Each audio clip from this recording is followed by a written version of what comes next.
All right. Welcoming in all of our friends here on YouTube to the live. If you're watching this on the replay, I'm Charity, aka NiceComps, and we're shipping orders. So I'm going to be welcoming in people from other platforms. So feel free to fast forward a little bit if you want to. If you're into this kind of stuff, you like reselling and shenanigans, I'm your girl. Give it a follow. All right, here we go.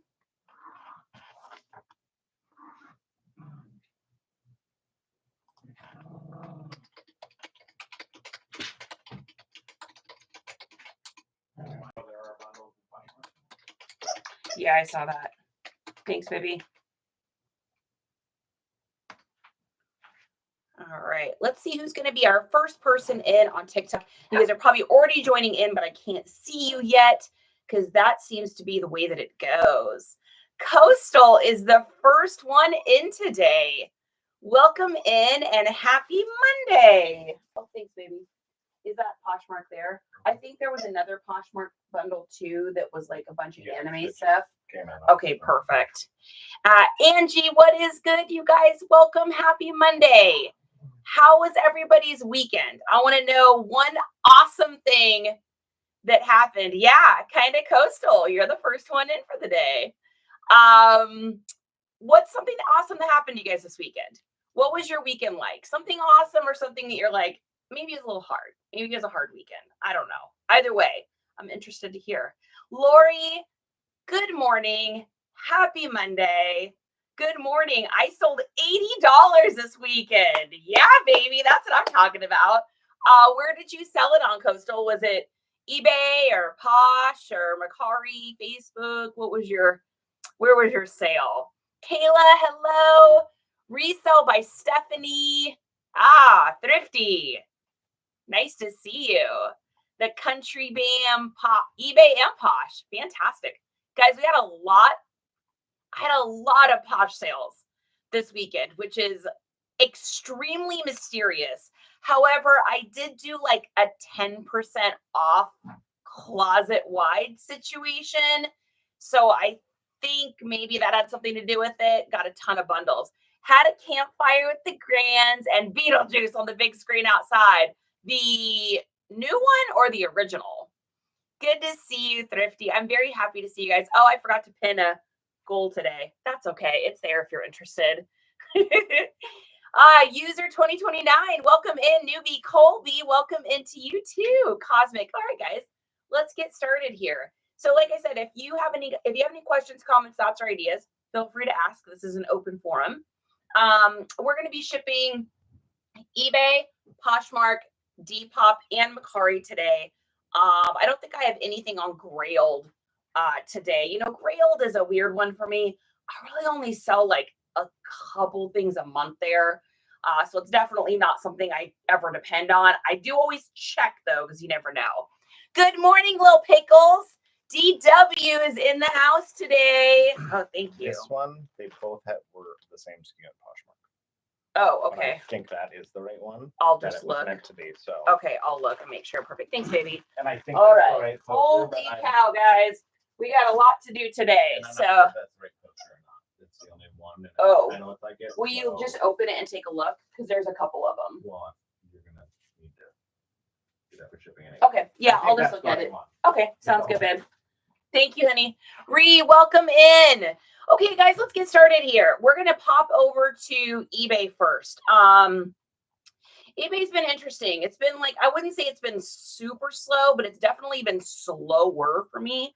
Weirdly enough, like I said, Posh was my biggest selling platform this weekend, which makes absolutely zero sense, except for that little 10% off sale thing that we had going on. So, okay, so we're going to do eBay first. If you're new to the stream, the reason I do eBay first is because eBay is a dinger. They will ding, ding, ding you if you have to cancel anything on eBay. So I always try to ship there first.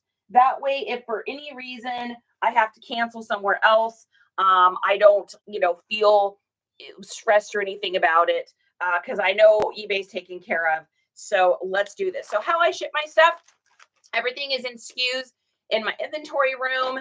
And then for shirts this size, This is a little Ralph Lauren polo. I love selling Ralph Lauren. It's probably one of my biggest selling brands. And I just put these in little 9x12s. I'll show you guys what this looks like. We actually just listed this together 2 days ago. So you guys will see, and I'll tell you why this sold so fast. So this is a little Y2K. How do I know it's Y2K? Because I can tell by the label.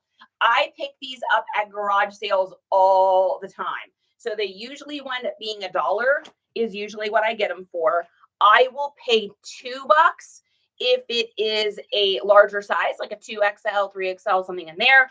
If it's a smaller size, I usually won't pay more than $1. Now, I get it. A lot of people will pay more than that at thrift stores for them. I'm just a holler for $1 girl. I literally do 100% of my sourcing right now is garage sales, yard sales, and rummage sales. So I don't go to Goodwill.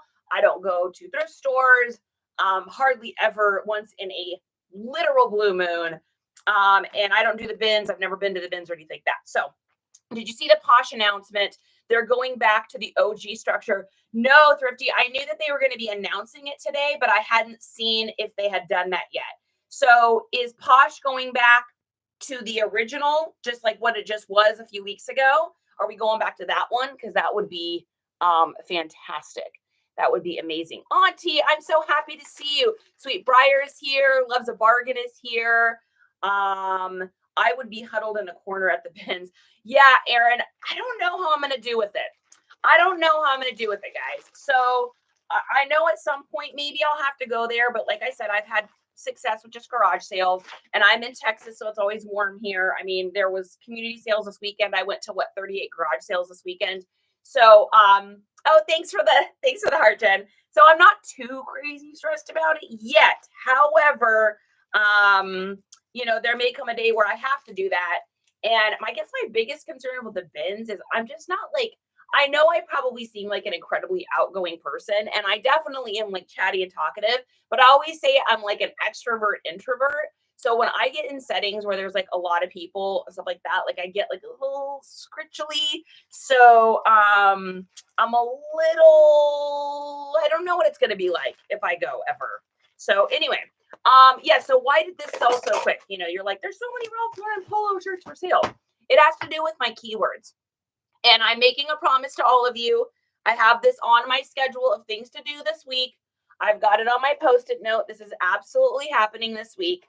I'm going to be working on putting together some sort of like digital and printable PDF of some sort. I'm going to have Justin help me with it. It's probably going to take me a week or so to get it together because it's going to be a lot of work, but I'm going to create a keyword thing for you guys so that you can have keywords to put in your description. You should be able to copy and paste, and then it's also going to have descriptions next to the categories so that you know properly what to put them in, just advice, general help. So I will be working that on that this week, 100%. So yeah, Aaron, 38 this weekend. I didn't get to as many as I usually like to get to. I usually try to get over 40, but it's what I was able to get to. We got quite a bit of stuff. So I live an hour from 4 bins. I'm not quite ready to go. Yeah, I'm a little bit too Coley. So you guys know I always say I'm south of Austin, but I'm like south of Austin. I'm not like in Austin. People keep thinking I'm in Austin and I'm not. So there is a bins up in, I think it's in northern Austin, but like after the drive time and everything for me, it's probably like close to an hour as well. I would say something along those lines. So I'm really going to have to like, I mean, it's going to have to be like a whole situation. And I don't know. I haven't decided if I'll ever go, but I have it. Oh, Indy, thank you. I appreciate that. Oh my gosh, I'm so awesome. Wow. Thanks, you guys. 38 in one day. Yeah. I guess that's a lot. I just only spend about 3 minutes at each garage sale. So I just turn and burn. I'm between Columbus and Cleveland. Okay. Ooh, Coley, it's probably cold where you're at. All right, let's get this shipped. So this is going to be under £1. So it's going to end up going straight from eBay. I'm not going to go over to Pirate Ship. Anything that's under £1, I ship straight from eBay. Anything that's over £1, I use Pirate Ship because it's always less expensive for me. So this is going to be 9 ounces, and we've got 8 by 8 by 2. We are looking at $5.32. This is going to Theo in Virginia. And Virginia is one of those places that it is always a little bit more for me to ship there. but I always leave a little room. So we got about a 76 cent buffer on this, which is great because the shirt cost me $1. So that buffer kind of covers that.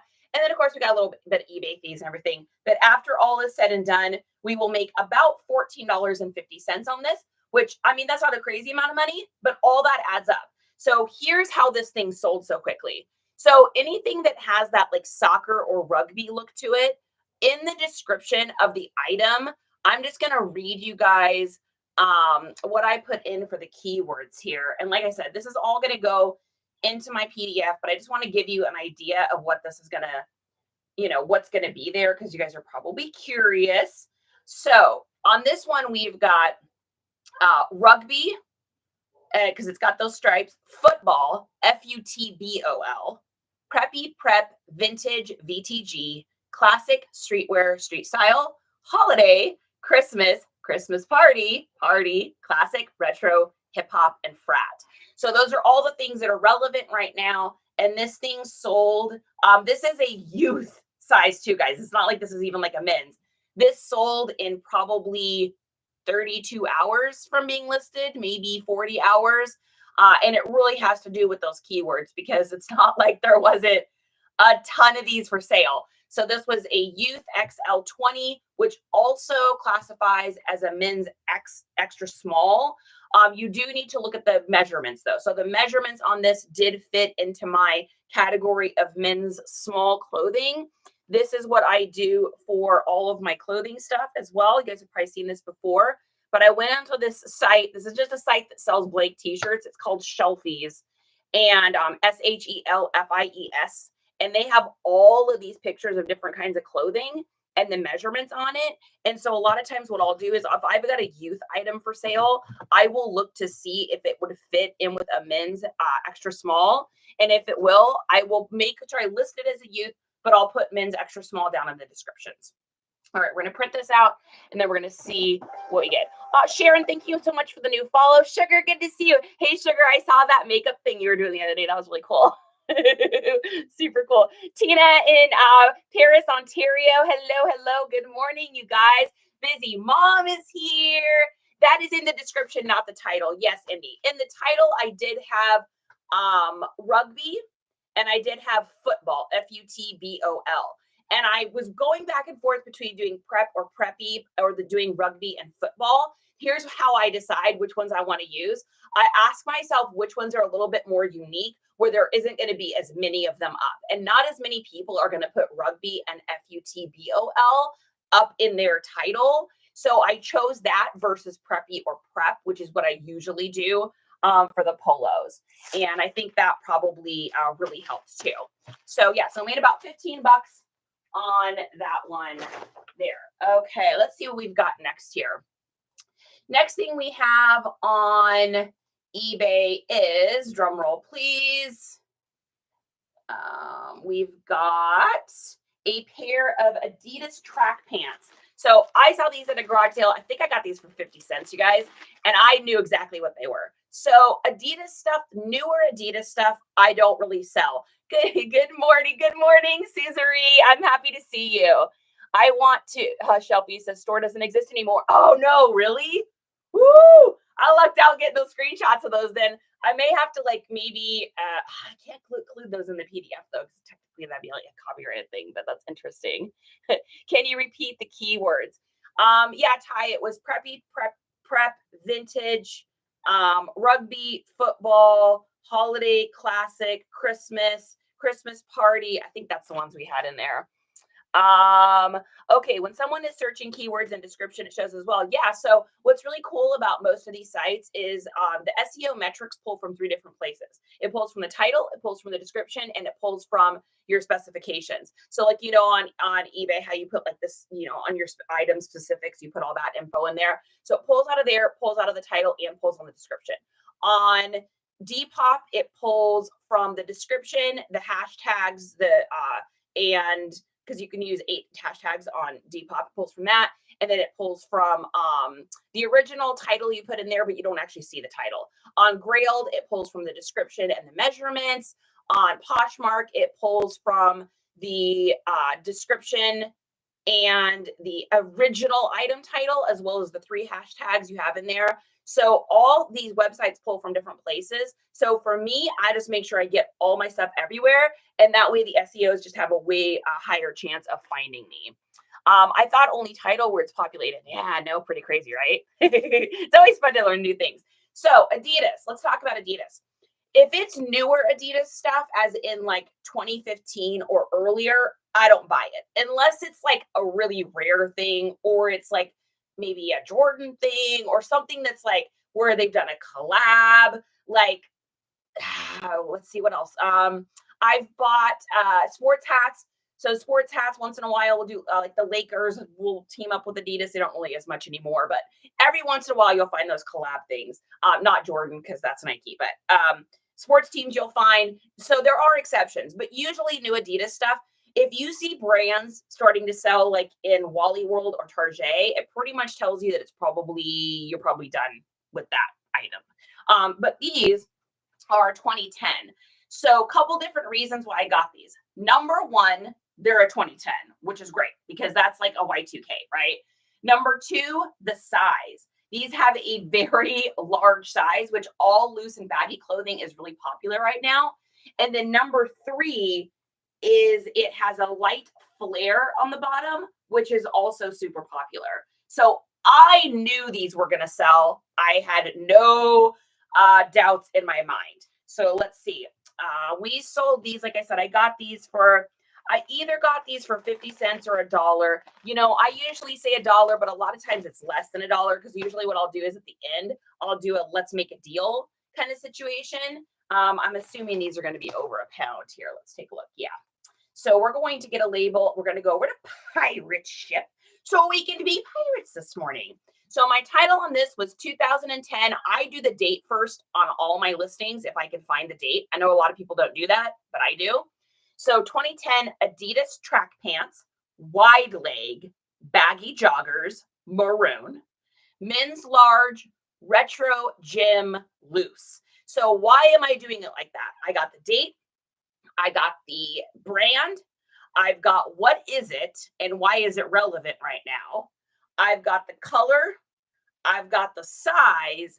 And then I've got trigger keywords at the end that's going to help to like with those SEOs, which is retro, gym, people are looking for stuff to work out in, and loose. And if you notice, I got loose and baggy both in that title because why? Because that's what's relevant right now. And then Y2K at the end, of course. So we're going to copy this. Oh my gosh, I literally know where this is going. Oh, that's so funny. Whoa. I literally know the street this is going to. This is going to Seattle, Washington, going to Jill. And I know right where this is. That's so funny. This is like right up next to, this is 12 blocks from where I got my very first or second tattoo. That's funny. That's how I know things. I'm like, oh, I know where this is. Okay.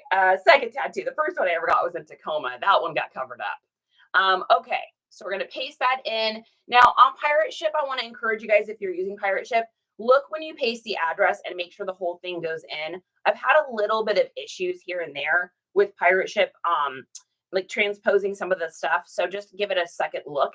And then we're going to go ahead and use envelope, padded envelope, poly mailer, etc., on this. You invited me to go live with you, but I don't want to get on the moment. Oh, busy. That I didn't mean to. If I ever invite you guys in to do that, I'm not trying to do that. It's just I accidentally touched the button. Sorry about that. Yeah. Yeah. Oh, Briar. Sarah's like, yeah, she does it all the time. Sorry, you guys. I just literally, when I'm scrolling up, it just happens. So, all right. These are pretty cool. So I got a little pair of flip-flops here with a little wave in there. It reminds me of Kaylee's little picture here on the old TTs. So we're going to go ahead and put these. Now, anytime I've got something where the fabric is like shiny or it's wool or cashmere or anything that I consider like a more tender or sensitive material, I put the stickers on the outside just because I just don't want things to sit around for a while and get warm or, maybe have some of the adhesive come off. That'd be a terrible thing to have happen.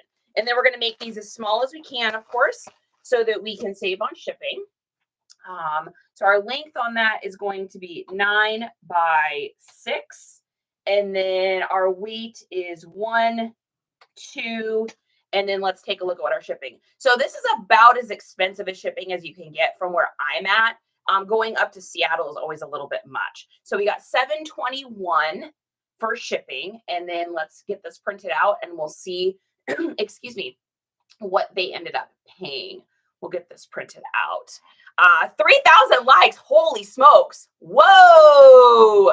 That went fast today, you guys. I think the one we did day before yesterday only had 2,800 at the end. So that's amazing. Thanks, you guys. How do you deal with returns? Do you take them? Had my first one today. So I don't have my account. That's a good question.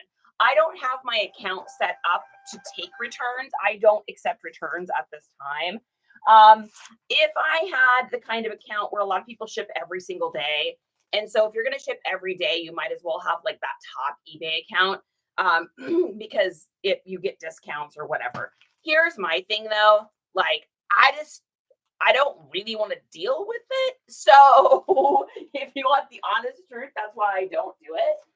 However, that being said, I have gotten some returns from time to time. I just got a pair of shoes back and it was my bad. I hadn't checked the Velcro on it. And so the Velcro was just bad and they needed to be returned. So here's what I do. 80% of the time I accept the return, back, and then I refund them once I get the item. When I get the item, I video record myself opening it up so that I have some sort of like proof that I have sent that item. Now, if it's anything electronic or any high dollar item, I also have a little UV light as well as a UV pen that I will mark my stuff with. And I let the person know too, like, hey, I can accept this return back. I just want to make sure that you return the same thing that was ordered. All of my items do have a scan code on them that for buyer and seller protection. So once I get that item back and I'm able to verify it was the item I shipped out, I'll go ahead and process that return. Only twice have I ever gotten the item back because a lot of times people try to return the thing. So that's number one. Number two, and you can get these pretty much anywhere. I got mine from Smile Amazon. If you go to the link Dinketer and BioYoE, these are the ones I got. I got these because this one, and I always forget what's special about it, but it helps to check a couple different things. And then the reason I got this pen, this one here, this is let's see, what brand did I wind up doing? The Optic Z. The other ones, all the reviews said that they dried out. So this is the one I got, and I've had it for over a year now. You can tell by the amount of tape that's on it. I've had it for a long time. So both those work. Anyways, so I marked those. Now, there have been times, 20% of the time, where I will, let's see, what did they pay for shipping? They paid $8.50. So we made about $1.50 in shipping, covered our cost. Total profit on these pants was $25. So 20% of the time, I have just refunded the person without actually getting the item back. And I've only done that if I can tell, like, for instance, I shipped out some mugs one time and it was 4 Looney Tunes mugs. The handle broke on one of them. It was my fault. I was rushed with shipping. It was late in the day. I put them in a box that was too small that I had no business putting them in. I felt scritchily about it before I sent them out and I did it anyways. And sure enough, one of the handles broke. Well, I'm not going to ask her to send those back to me. She was nice enough to take a partial refund because the other 3 mugs were good, which was amazing. So only every once in a while will I not require they send it back. Or if it's going to cost me a ton to get that item back, then I'm just like, take it. If I know that it's my bad. Now on these shoes, the woman was really scratchy about the whole thing. So I did ask her to ship them back to me because I was like, man, I really thought I had checked those. Once I got them back, nope. And I ate that shipping because I had to pay to have them shipped back. So those shoes cost me money in the long run. So that's my advice with returns. I think if you guys have any other advice, please chime in because, we're all better together. So let's see, what else do we got here? Video open for returns is brilliant. Yeah. If video games, I've sold probably 200 video games, and I've only had 3. I've had like 5 or 6 that have tried to attempt to send them back, but I know they were just trying to like, get a free item. I had a couple Atari games, which those break in shipment really, really easily, like the old Atari games. The inside switchboard comes loose. It's what happens with these old games. And then a couple of them were just regular games where I test all my stuff. It had tested fine here, but they just didn't work. And I was able to see on the thing, they showed the disc. And I also, like I said, I mark my stuff. So, I think that deters people a little bit. Okay, next thing we've got here is a pair of Ariat jeans. Guys, Ariats just always sell. It's just total pickup. These are great too because these were a 2013 pair of Ariats, which is like, I don't come across older Ariats that often. So these were a good sell. Now, I will say this. These were pretty trashed. So I didn't get as much for them as I would normally want to get for a pair of Ariat jeans. Normally I'd get like, $34 or something, but these were like a beyond grunge situation. So I did not get what I wanted. They also, excuse me, were kind of an interesting, weird size. They had started out as a 32-36 and they shrunk to a 32-33.5. So kind of a weird size too. Not many people are like 32 by 33. If these had stayed at 32-36 and if these weren't as like totally grunged out as they were in the front, we probably could have gotten closer to $30 for that. That's super cute. So all that being said, I paid $1 for them. And they sold over here on eBay for $19 plus shipping. These are going to Wade in Kentucky. Thank you for your order, Wade.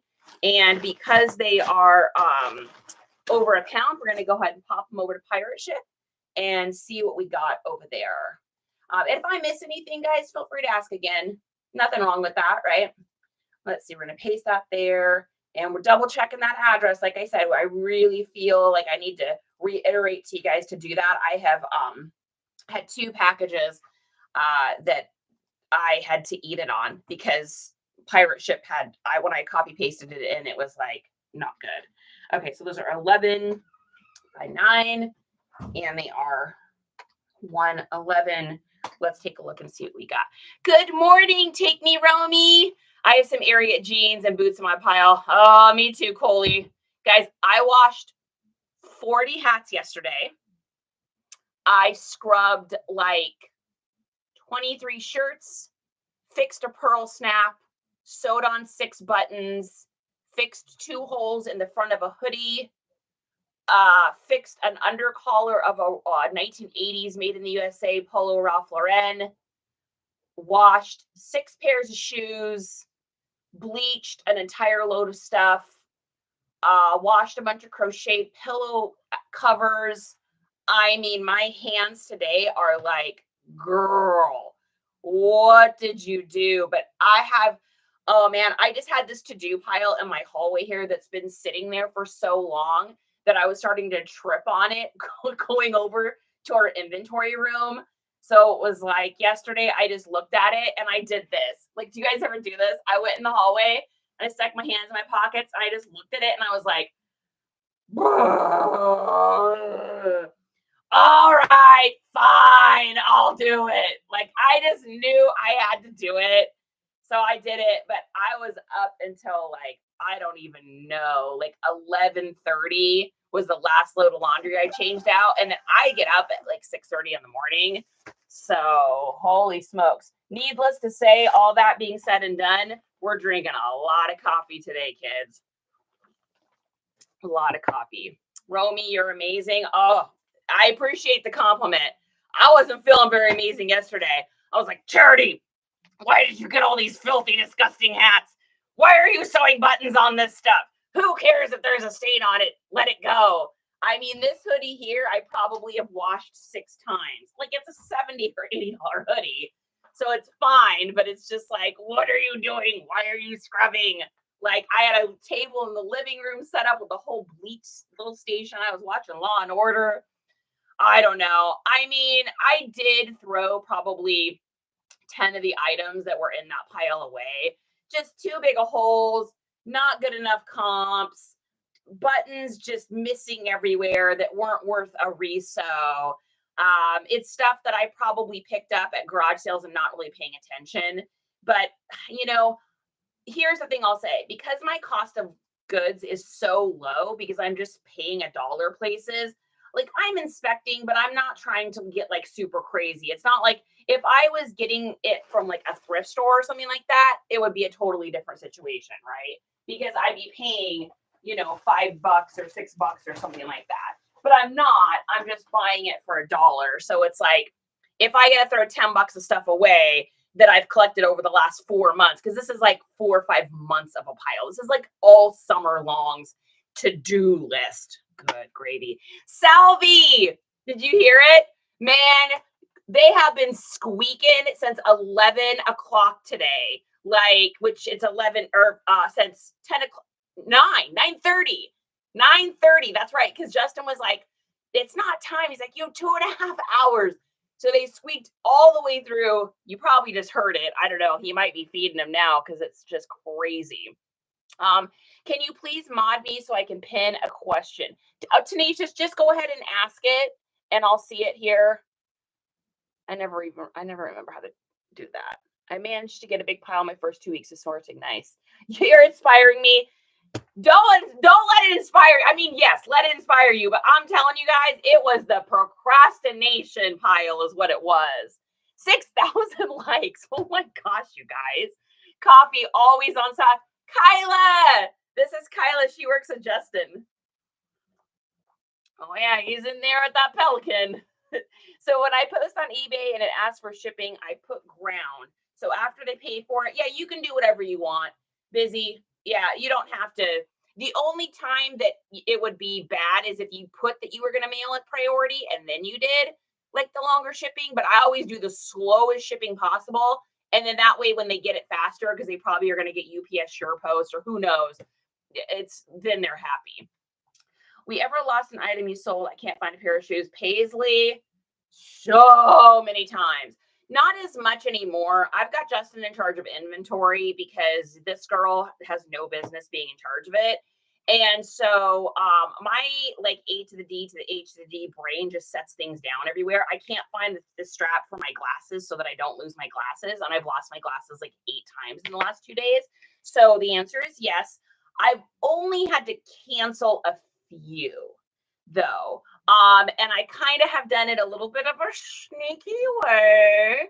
So what I do is I message a person and I just say, hey, I just want to let you know, I'm really embarrassed. This item has sold on another platform, or I've misplaced this item or whatever the situation is. And I don't know what to do. I feel really bad. I feel absolutely embarrassed, embarrassed emoji situation. And I am wanting to refund you as quickly as possible on this. So is it okay with you? With your permission, I'd like to cancel this order. How does that sound? And if they say yes, then technically the buyer asked to cancel. Just saying, technically. I mean, I wouldn't do that and you wouldn't do that, but if someone were to do that, just saying. Shirts without size tags. Do you guesstimate? Yeah, I use my little screenshots I have, and then I put the size in the title, but down in the description, when I start doing the description, I say, I got all my things, and in parentheses, I put measures to a large, tag missing, or tag faded, depending on the situation.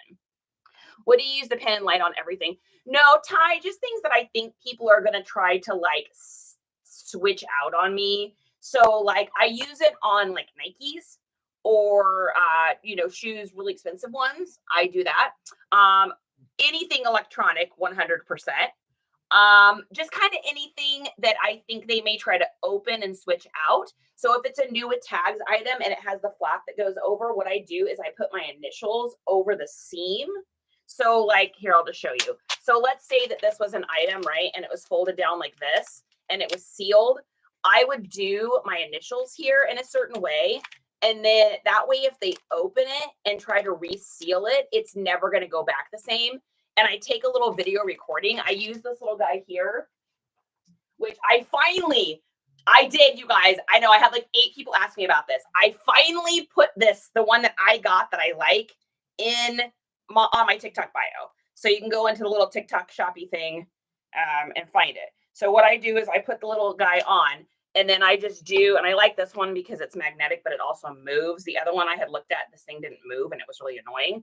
So what I do is I just put this on, and then I video record myself doing it so that I don't have to deal with that. So that's what I started doing a long time ago when I used to have this little bar thing that hung over, but it would constantly bow. It was like a little phone holder thing, but it would go like this, and it was really stinking annoying because all my videos look like this. So that's when I got this one. And that way, if I move around, it stays with me. Anyways, so I did finally put it in there. I know I had like 8 people ask me about that. So I just recorded myself. So anything that you feel like the person may try to open up and switch out, that's what I do. Now, is it going to hold up in a case against them? Maybe, maybe not. But here's how I look at it. If I do it and I let the person know I've done it, then the amount of things I have not gotten back because I've let them know that is astounding. Especially when we have this huge bulk amount of video games that we sold, and every single person, I even still have it saved in my phone under my like little shortcut things that says, you know, hey, thanks so much for purchasing this game. I'm excited for you to get it. I just want to let you know all games are marked to protect buyer and seller during transaction. If you have any issues or anything, feel free to reach out to me. Thanks so much. Have a great day. Like, so it lets them know right away, like, this is not going to be a switcheroo situation. Okay, next thing we've got here. This one's pretty cool, and this is close to my heart. Let's see, did I miss anything? Oh, I forgot. Justin showed me a trick, and I just remembered. Just click over on my mouse. He got me a mouse that like I can use the same mouse now for my computer and my iPad, which is great. And I can scroll up and down. Look at that. I'm scrolling and I can see. Oh, let's see. What else did I miss? Indy's laughing. Do you pay the fee for additional subtitles? No, I don't do that, Linz. It doesn't really do anything because again, the SEO is pulling from the title. eBay's got it set up for the SEO to pull from the title, the specifics, and the description. When you use the extra subtitles, that's just for eBay. That doesn't even help pull metrically through the SEOs. Nurse, hello. I'm happy to see you. Good morning. How do you go about getting labels on Pirate Ship and able to track them in eBay though? Yeah. So on Pirate Ship, you just sign up for a free account. Doesn't cost any money. And then they just print out. So you just purchase it, it prints it, and then it keeps track of all that in there. You copy and paste, and you just put the tracking number into the eBay or into Depop or wherever you're going to do that. And then the person can follow it along just as if they were following it from an eBay or a Depop label. Do you post your items on Vendu site or eBay? Let's see. Is that Janine Hanks? Yes, that's a great question. So my method to mine is that I load everything up. I use my iPad and my keyboard. I've got my little iPad on a keyboard that looks just like this. Let me grab it here. Grab it without knocking over the to-do pile. So I've got this thing here. Normally it's got my iPad in it, but you guys are on it right now. So I got my little keyboard here, and I put everything into eBay first from there because I can do sell similar and I'm just really fast with it. Then I import it into Vendu, and then from Vendu, I cross list to all the different places. And what's cool with Vendu too is that they have a bulk delist and relist tool now. So you can literally delist your entire closet at once now and upload and relist the entire thing all at once, which is great. They have it to where it can catch Poshmark stuff. So if I've sold something on eBay, the way it used to be is if I sold something on eBay, I'd have to go over to Poshmark, change the size and do all of that. And now they just have it so that it takes care of it. Just like Auto Posher had that before them. Vendu's got that now. Auto Posher is great too. A lot of people use that. Vendu's has a new feature coming out where it can send out offers. So once it has that automated in, I will probably get rid of Auto Posher altogether because really all I use Auto Posher for right now is just to send out offers. It's great too. I don't think one is better than the other. It's just how the Vendu site is set up is how my brain thinks. So for me, that's what I use. Do you put your keywords, title, or description? In as many as I can fit in the title, the most important ones in the title or the most unique ones in the title. and then the rest go in the description. You're able to track on eBay. I need to figure out how to do that. Yeah, so your customer can track all their orders on eBay. You can also see your orders by going into the order, and then there'll be a number there or a thing there that says tracking. It'll be lit up in blue, and you can just click on it. Have you always used Pirate Ship to ship? Yes, I've only used Pirate Ship ever. Yeah, I've never used anything else. Bailey, what is happening? Okay, so this is a pretty cool shirt. This one's really close to my heart because this is actually where I'm from. So this is an Ichiro Seattle Mariners shirt. This is a 2001. So super cool old t-shirt in really good condition. The graphics are just really good. Really, really nice shirt. I got so many low balls on this one. I've had it listed for probably, I don't know, maybe like 3 months now.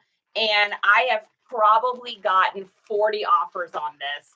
No joke. But I was holding out because I knew that this would sell for what I wanted it to sell for without a doubt. So let's take a look here and see. I paid $1 for this at a garage sale last summer. So this is one of the things that was in our garage hoard. And they paid, let's see, $34 for it. So, and they must have bought it on a small offer because it's actually $34.20. So if it's if it has a weird ending like that, I know it was probably bought from an auto posher offer. And so it was probably 37 or something. And it sent out the offer for 34. So sold this for $34.20, paid $1 for it. So we ended up with after eBay fees and everything, probably $30 in profit, $29 in profit, which is not bad. Let's see, where is this going? Ironically, it's not going to Seattle or the Mariners. This is going to Craig in Minnesota, or as I always say, Minnesota, because it feels like it's probably always cold there. I've never been there, but I just get this sneaking suspicion. Is anyone here from Minnesota or been to Minnesota? I don't know why, but I feel like it's probably really cold there. So let's see. They paid $5.99 for shipping. We're paying $4.47, so that covers my initial investment on the item, which you guys know I'm always trying to cover my cost of any item with the shipping. That's kind of how I do it. And because I'm not, going to thrift stores and getting this stuff at thrift store prices, my shipping buffer or padded shipping usually does cover that. Almost always, we eat it from time to time. I think we ate it $2 the other day, but not bad. Okay, so this is going in here and off to the cold place. All right, let's catch up with you guys and see if I missed anything. Groovy Grabs is here. How is Groovy today? I'm happy to see you. Nurse, thank you so much for the rose. I appreciate it. That makes me feel good. I use Posh Mercari and then auto postured across. So that's very, very good. I haven't had a single sale on eBay yet. So with eBay, eBay's interesting because it's kind of like Depop, where you really have to get a couple sales under your belt, because what happens is there's so many foreign, not real account situations happening with eBay that people are skeptical about people before they have reviews and sales. So what I did when I first started selling on eBay, and I did the same thing on Depop, was I got some items up there that I just didn't make really much profit on at all. But it covered, the cost of whatever the item was. And at the time it was my mom's decor. So like it didn't cost me anything, but it, would have covered a little bit if you had to pay a few dollars, and just get some stuff up there that maybe you aren't going to make a whole lot on, but it'll get you some reviews. And then when someone purchases the item, automatically message them, thank you so much for ordering. I really appreciate it. If you run into any issues during the time, go ahead and feel free to reach out. Thanks so much. Then once you send it, hey, your item's on the way, you can track it through the app. And then once they got the item, keep your eye on it. Maybe inside the bag, include a little post note that says, thanks so much for your order. Please follows and reviews appreciated, trying to build my eBay business. Thanks so much. And then just be friendly and in contact. I mean, don't be an STALKER or anything, but just be friendly with them. Once I got some reviews under my belt, and this goes for eBay and Depop, then things just started flowing. But it can be a little bit of a harder market to get into. On Poshmark, you can't see people's reviews quite as easily. You just see like a few love notes. So I don't think it's as pertinent. 8.4K on the hearts, you guys. Holy smokes. Can you connect pirate ship to eBay platform? You don't need to connect it to connected it all in. You can just use it. So like what you do is you go in and you copy the address of the item, and then you just go into pirate ship and just paste the address, and then you copy the tracking number from there and paste it into eBay. You don't have to connect it or anything like that. It's nice in Minnesota today. Oh, should hit like 80. All right.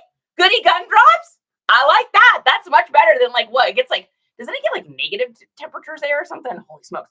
Doing great. Thanks for the tips and tricks. Always here to help. Always here to help. DW, I'm so happy to see you. You're welcome. Okay, guys, let's go ahead and go back over here to eBay and see if we've got anything else over there. Nope, that's it for eBay. Okay, let's go over to Depop. Now, here's an interesting thing about Depop. So Depop tends to be my biggest selling platform usually. The last 2 weeks has been interesting. I don't know if it's an across the board thing or it's just me, but I generally sell like 5 items a day over on Depop. I mean, I even got a notification that I was one of the top sellers of Depop last month. And so I'm not sure what's going on. I don't know if this is in everything. I could probably ask in my Depop group and see if other people are experiencing this, but it's very interesting that it seems to be a bit slower over there. Okay, so the first thing we've got over on the old Depops is a pair of shoes. So you guys remember we just listed these together the other day. I thought these were a Y2K Etnies. They are not a Y2K Etnies. I didn't even realize Etnies was still making shoes. I just remember my brother used to wear them because he skateboarded. And so these were not the older version. If these had been the older version, they would have been like $60 shoes. But you can get these brand new for like 35 or 40 bucks tops. So I was like, oh, I'm not going to make as much as they want. However, I paid $1 for them. These also, I mean, I literally vacuumed these and I used the tape on them, and someone had like a short-haired white dog. They also potentially got a haircut in these. So I tried to get as much hair out as I could, but I wasn't going to spend any more time, certainly not for a $20 pair of shoes. So of course I put that in the listing. Like, these shoes came from an animal friendly home. They do still have some slight hairs in it.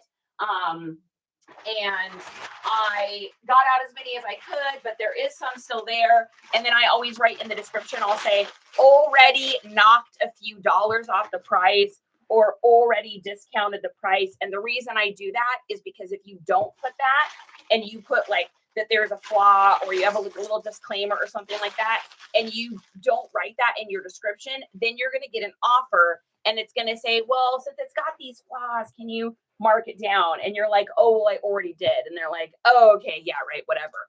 But if I put that ahead of time, then I don't tend to get as many of those messages of like kind of the lower offers. Goody gumdrops. Yeah, it hurts to breathe come January, February. Yeah. Whoa, I was in Vermont a few years ago during Christmas time. And I remember walking outside and I was like, oh, and I was like, oh, my lungs, I can't breathe. Like, it was so crazy. So, oh my gosh. You can if you want. It does have an option. Advice, please. I have a Banana Republic bomber jacket listed for $28. Too high. Got $11 offer. That's pretty low. Indie, I mean, Banana Republic for me is I don't really sell a lot of it because it doesn't sell for as much as it used to. Countered at 20, came back at 13. I would just go like 19.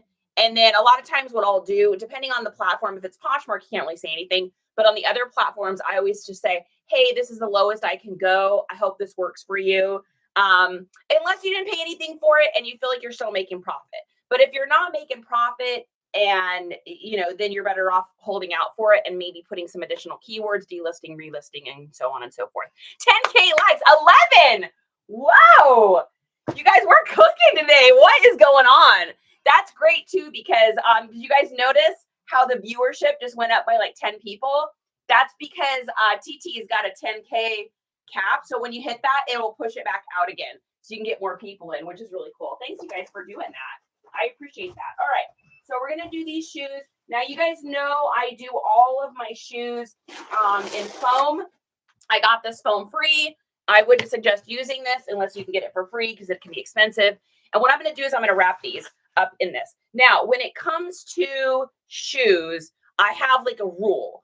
I don't put shoes in a box unless they're worth $100 and I'm sending you $100 pair of shoes, or they're like heels or something where I know if I don't put them in a box, it's going to get ruined. But for a pair of $20 tennis shoes, unless it's on Poshmark, I am not putting it in a box. So what I do is I wrap it over once, and I'll go ahead and I know a lot of you guys have already seen this before, but I'll just show you. So what I do is I cut this and then I go from the corner to the corner. So I'm going to put the shoe here. I'm going to wrap it over once. Then I'm going to take the shoe, and I always stuff the toe with just a little bit of paper just so the toe doesn't come crumply. You know, first impressions are always so important. And if the person's opening the package and the shoe is already smushed and not looking good, your likelihood of getting a good review on that just goes down quite a bit. So, oh, the squeaking. Justin must have got tired of squeaking. Are you feeding him early? Yep. Okay. And then we're just going to roll these over here one more time. Now, the reason I do it this way is so that the shoes can stay from touching each other. So they're not touching, so they're not going to like rub on each other. Then what I'll do is I'll tuck in this corner here and then bring this up and over on the one side. Then I take and I flip it and bring it over, fold it in, and do this other side. Now, the reason I do it like this is because that way, if you look, let me get this taped up here. If you look, it's got extra protection on this side, and it's got extra protection on this side. And then I go a step further and put my saran wrap on it, which I have to find it. Where is it? Where is it? There it is. All right. Then I take my saran wrap here. And the reason I use this is just so the shoes aren't going to like flop around and hurt each other. So I just take and I wrap the saran wrap around once, bring it here, then I twist it, and then I'm going to bring and wrap it around the other side. And that's it. And those shoes are not going anywhere. This stuff I get off of the Smile Amazon store. When they have the sales and stuff like that, you can get like a lot of this for like a really inexpensive price. This is my second roll of this ever. That's how long these rolls last, like forever. So we're going to go ahead and just fasten that down, put a little extra piece of tape on it. And that's your shoe. And then we're going to tuck a little sticker in here. Oh, this one's cool. Let's go with the little compass. That's sweet. Okay, so that's going in here, and we'll tape that down, and then these are going to go into a poly bag. So if you guys have any questions about that, feel free to ask. $100 retail or what they paid for the shoes. $100 what they paid for the shoes. So if someone's spending $100 on me and they're buying $100, they're spending $100 in an app on something I have and it's a pair of shoes, I'm going to put them in a box. It's kind of like my cap. There's no rhyme or reason for it. It's just kind of like what I decided to do. So God's here. Woo! Felix, you know what? You're welcome. Thank you very much. Felix, get out of my brain. Why don't you get out of my head, Felix? Hey, Alex, how's it going? Yeah, new angle. I know. We're getting all fancy here. I can't believe I'm almost 12,000 likes. Smile was on. Yeah, you like that? I figure most people can like catch what I'm trying to say because obviously I can't say it on here. So I figure Smile Amazon works. All right, then we're going to take a poly bag, usually for men's shoes because these are 13s. So usually for the size 13s, I got to use the 19 by 14.5 inch bag. If this was a smaller pair of shoes, I could fit them in the 15 by 12s, but I can't. So I keep quite a few of these 19 by 14.5s, which are great for like coats, bigger jackets, especially this time of year. So we're going to fold that down there. And then I do all my depop shipping through Pirate Ship as well. Because then I'm able to get a little bit of money, right? I mean, nothing wrong with that. So we're going to go ahead and go in here. We're going to copy this and we're going to go over to the old pirate ship so we can buy a label to get these things shipped off. Oh, that was not a very good pirate song, but that's okay. All right. These are going to Jeremy in Illinois. And now for these, you do need to make sure in pirate ship that you do box or rigid packaging. This is not just a poly bag because it can't bend. So you got to make sure you're doing rigid packaging on these items. Okay. And these are going to be a 13 by 6 by 3. And then our weight on these is 2 pounds, 8 ounces. And let's see what we see. Tenacious. Are you laughing? Are you laughing, Tenacious? Are you laughing at that pirate song? Yarg! Sometimes I just have to do those things. Like my body just has to like do a little like, I got to get it all out. I got to get it out. All right. So we are paying $7.98 for this shipping. And then we're going to see what he paid for this. Okay. And this is going USPS. We will print this and get it in the bag.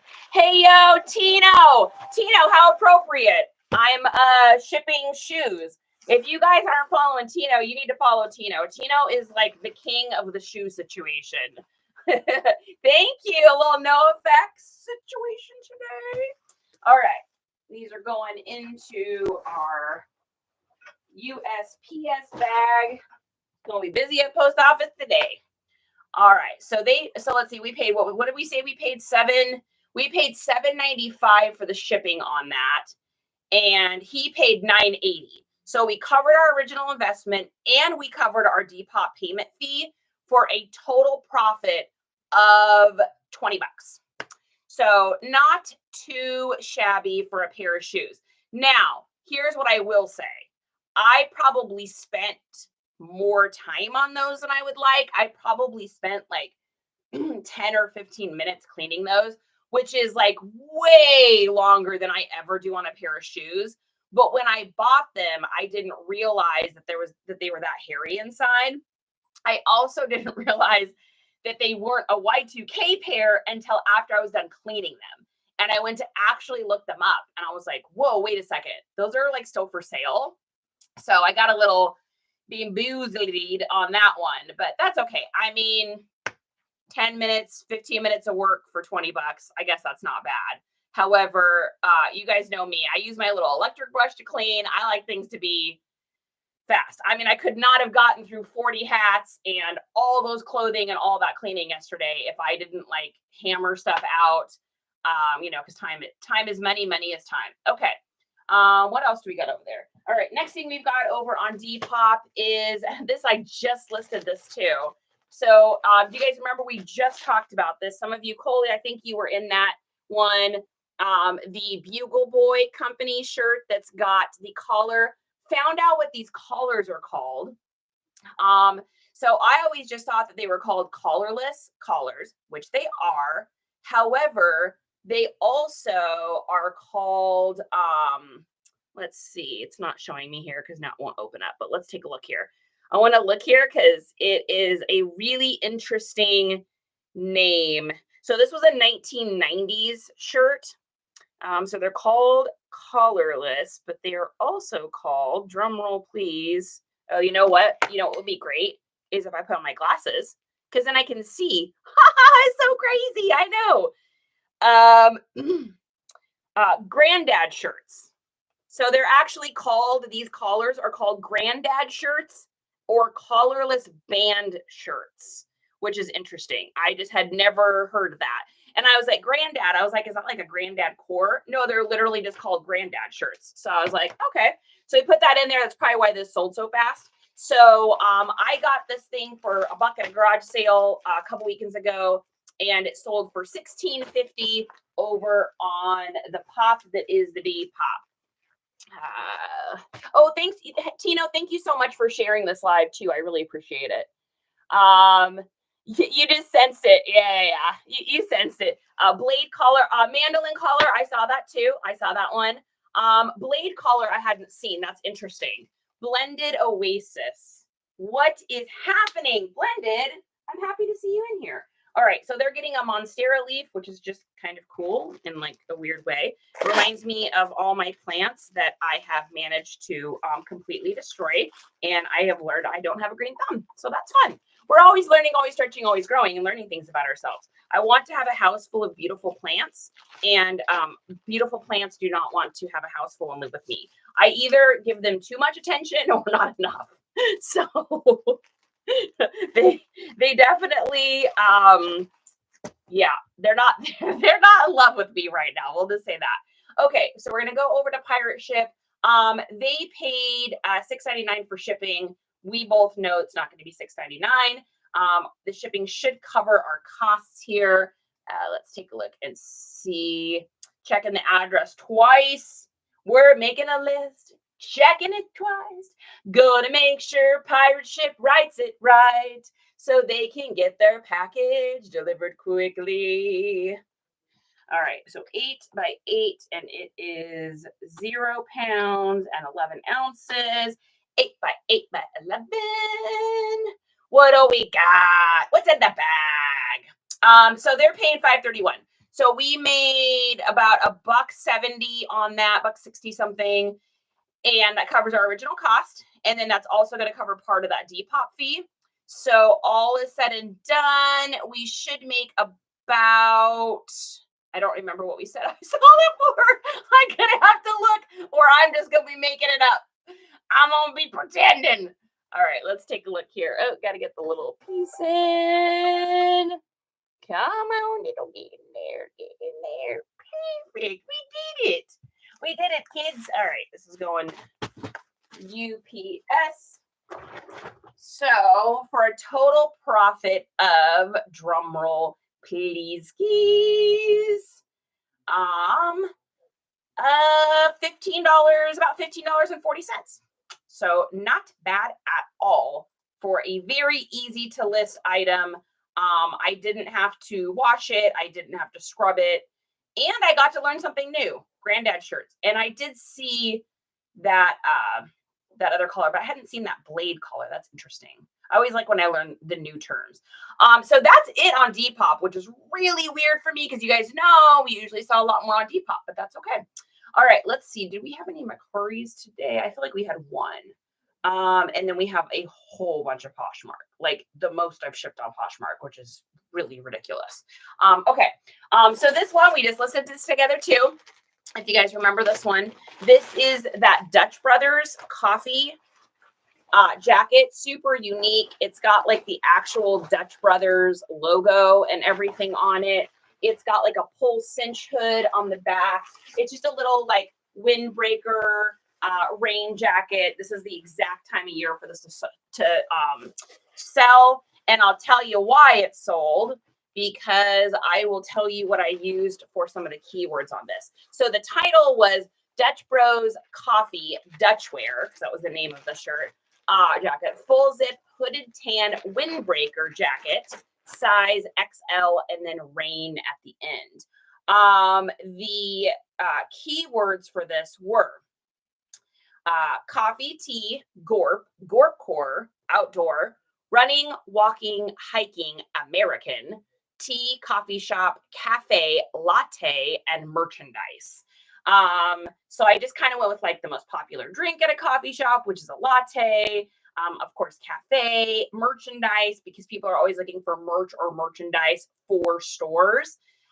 And this sold really, really quickly. So this sold for $32 over on Mercari, which is great because that means that we don't have to have any fees or anything like that. This is kind of a weird sticker. I don't know that I'll send that. Every once in a while, these will have like a phrase I think is kind of weird. This one says never alone. I mean, that's kind of cool, but it is like, and this one here, give me space. That one feels strange.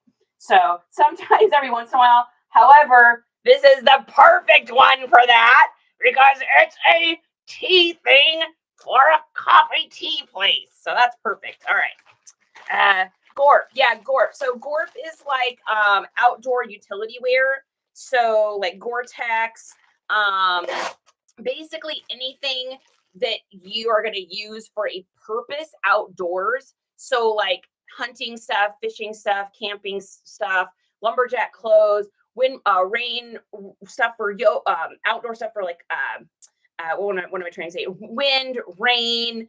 It has a utility function. Like you're wearing it for a reason. Like, and this qualifies because you're wearing it in order to keep the rain off of you and the wind off of you. Yeah, so that's what Gorp is. If you guys just Google Gorp or Gorp Core and then look at the images, you'll see it. Very important that any of your stuff that has any utility function at all has that in there. I mean, Depop even has it as a selectable category now because it's such a popular thing for people to say that they're using. Instead of like workwear, I still put workwear, but Gorp is definitely much necessary for that. Okay, so this is going to go on Mercari, and we're just going to print our label straight from Mercari. We're going to go to view order, and then let's take a look at this printed out.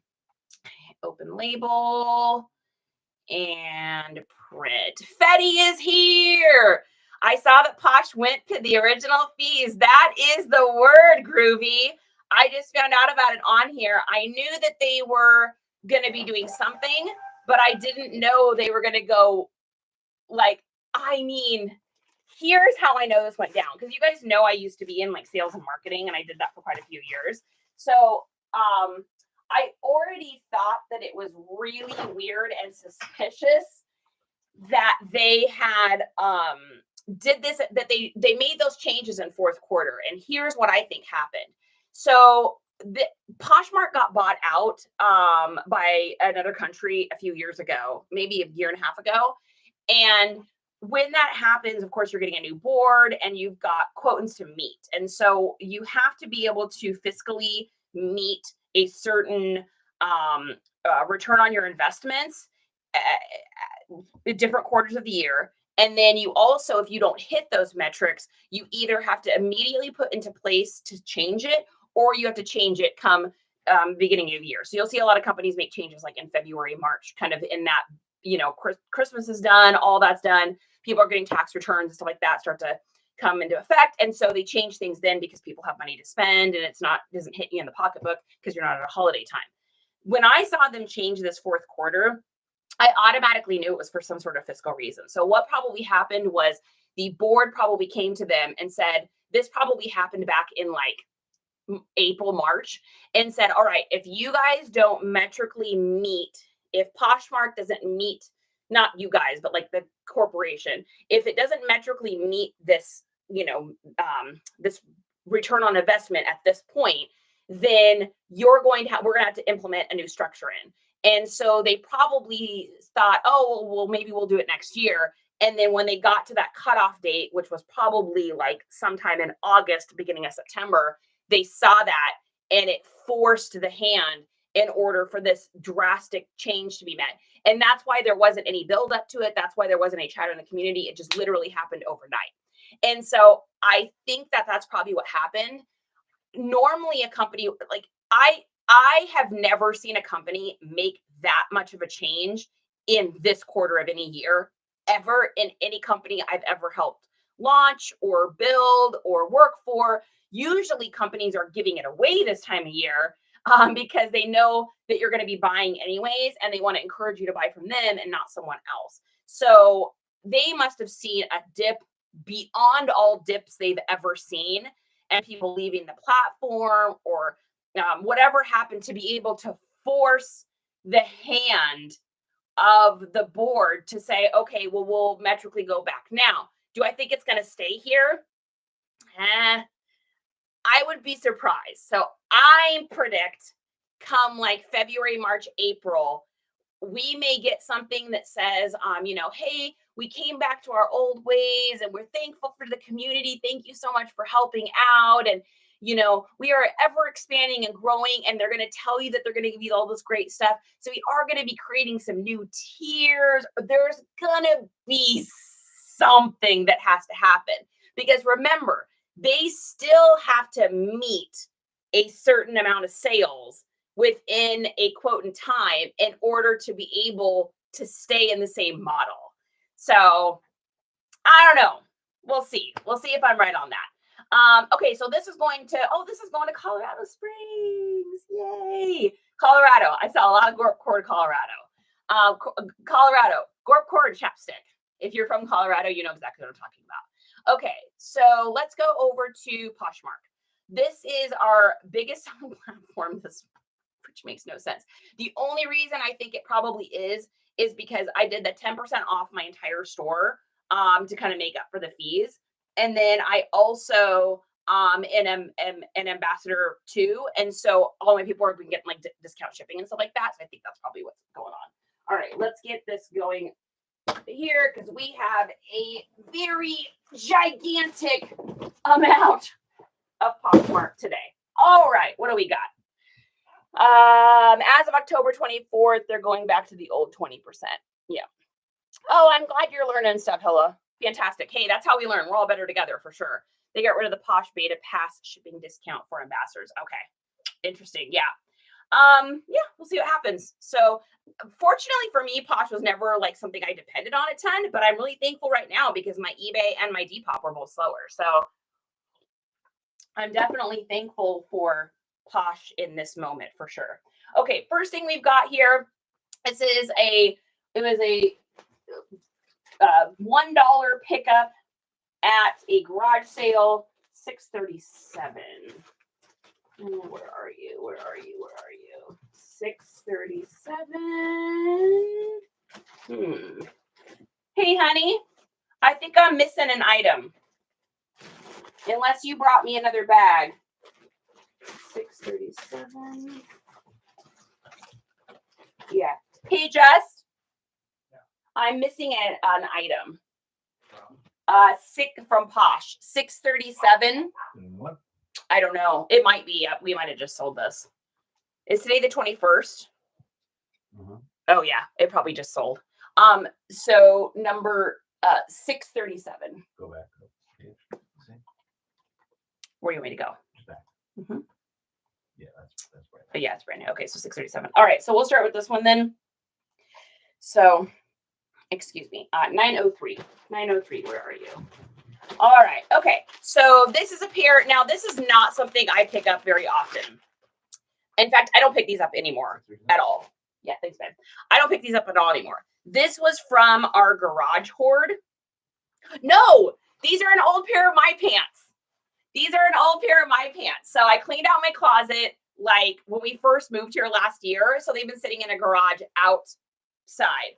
So these is a pair of, I know exactly what year these are because I know when I bought these. So these are a pair of 2017. They are the women's Levi's Denzens. I got them at like Ross or something like that. I think it was Ross. Anyways, I am getting rid of them because they have just shrunk because Levi's shrink so much. I don't know if you guys can see this. I'm gonna go down so you can see this. So these are my pants, right? They have shrunk. Oh, I don't think you can see it with my keyboard in. Look at how much these shrunk up. They're literally like 4 inches too short for me. So I'm like, okay. And being in Texas, it's not like it was when I was in Washington, where I was cold all the time and wearing jeans. I have lived here a whole year. I don't know that I've worn jeans, like maybe once. So I bought these for probably, I don't know, $12 at Ross or something back in like 2017. And I sold them for $11. So, I mean, I got some use out of them. Yo, Jim. I got some use out of them. And they get to go to somebody new. So, it's so funny.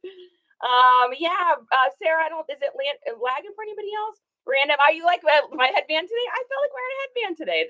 This is as girly as it gets, right? I'm happy to see you, Jim. Yeah, totally ready for the flood. And I don't mind wearing like some kind of like that indie hipster look, but they had just gotten so short. They were like not pants anymore, but they were like not capris. So every time I put them on, I would just look down and go, and giggle. I'm like, well, I don't even know why I still have these. So I'm happy for them to be getting, brought to another person, because I don't pick up Denizen at all anymore. It just doesn't sell for enough.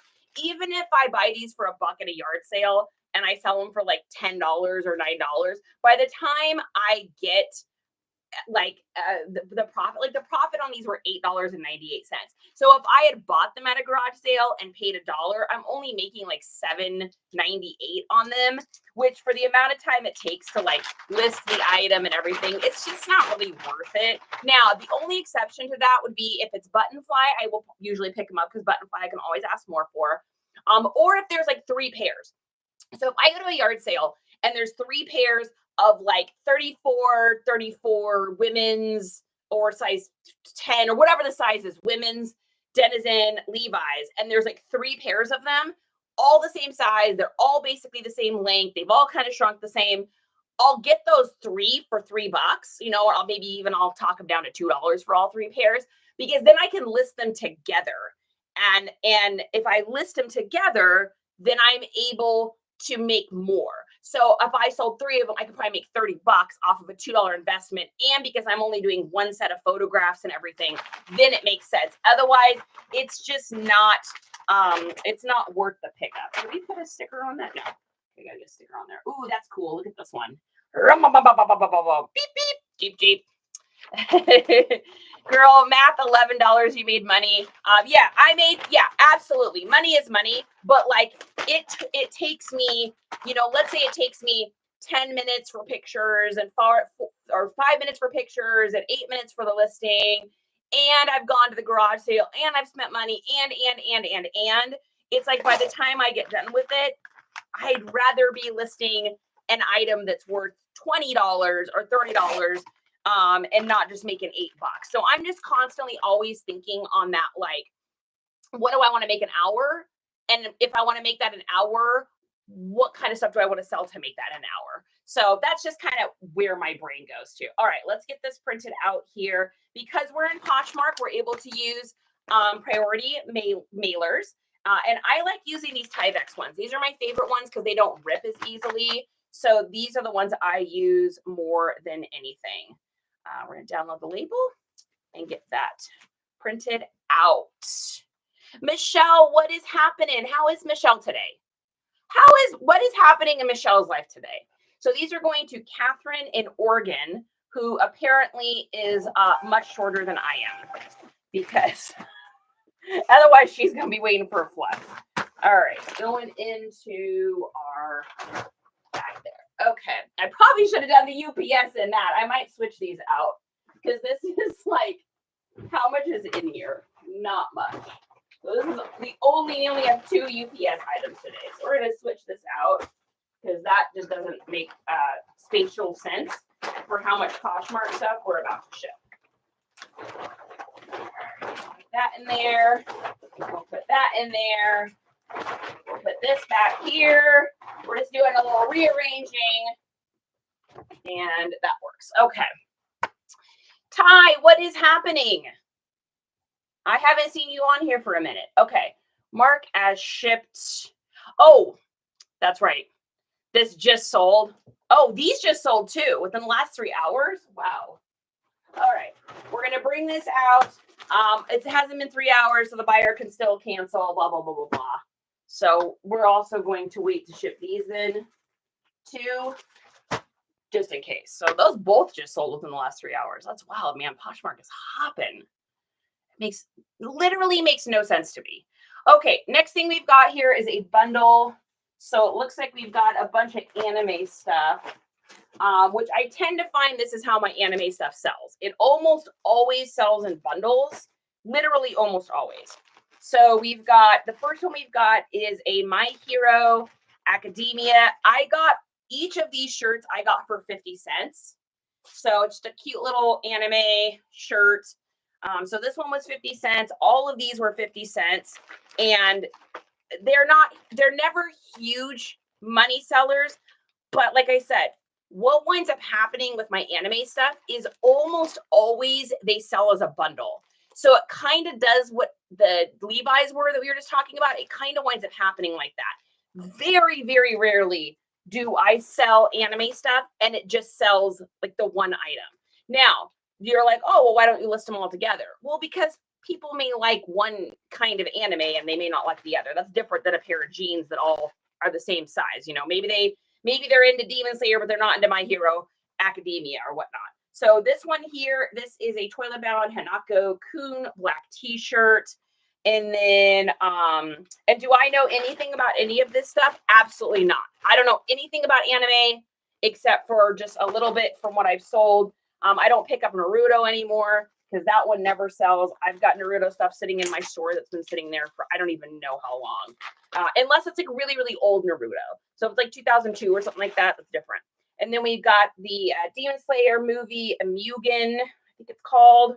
Man, I'm probably butchering this stuff, guys, because I just don't know this. Debbie, what's happening? T-Sizzle. Thanks for the likes, Tenacious. Thrifty Ducky.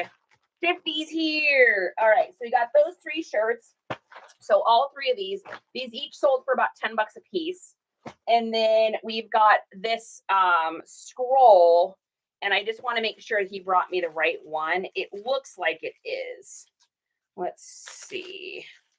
Let's make sure. Tiffany, hey, trying to figure out how anime fits with academia is, oh, no, that's the name of the My Hero Academia is the name of that anime. That's its actual name. Yeah, that's not a keyword. That's literally actually what it's called. I know Coley's like, wait, that doesn't make sense. I'm like, oh, no. Okay, so what this is a 2010, ooh, I'm gonna probably butcher this. Danganronpa 2010 Danganronpa scroll. So we're just gonna roll this back up, and yes, that is the correct one. I have a couple of these. I went to this garage sale in Bremerton, and this woman had like all this anime stuff, and she had all these scrolls. I've got some really huge ones. And I was like, hey, so what's the story with the anime stuff? And she's like, oh yeah, no, I just want to. Of course, we're gonna get a restriction. I was like, well, what's with the anime stuff? And she goes, oh, she's like, my ex-husband was really into it. And I was like, oh, right on. And I was like, is this his stuff? She goes, oh yeah. And I go, right on.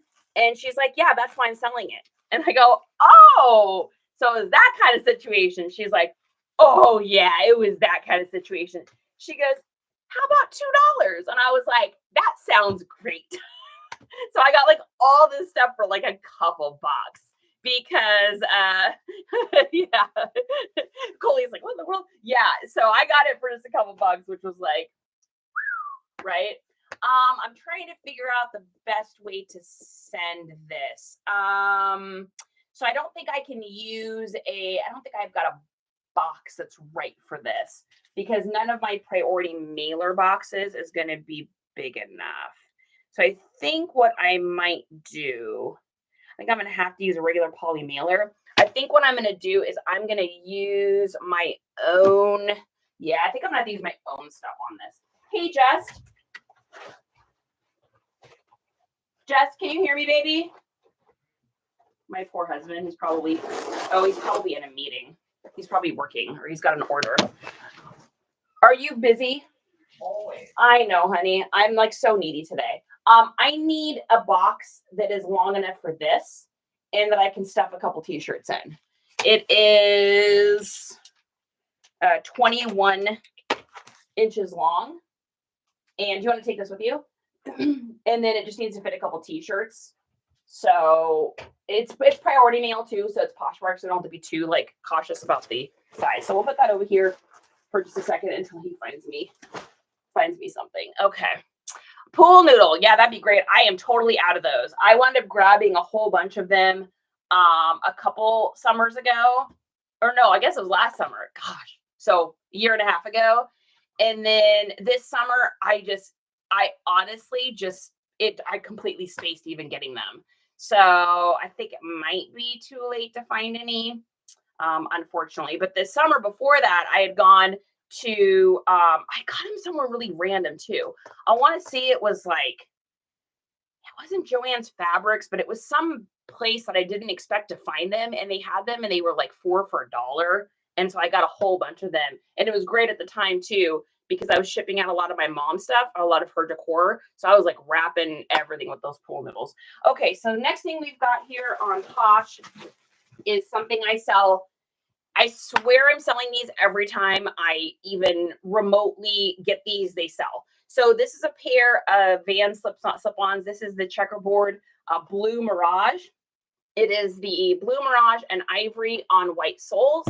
And these are in really good condition, minus a little bit of wear here at the bottom. I always just toss these in the washer machine.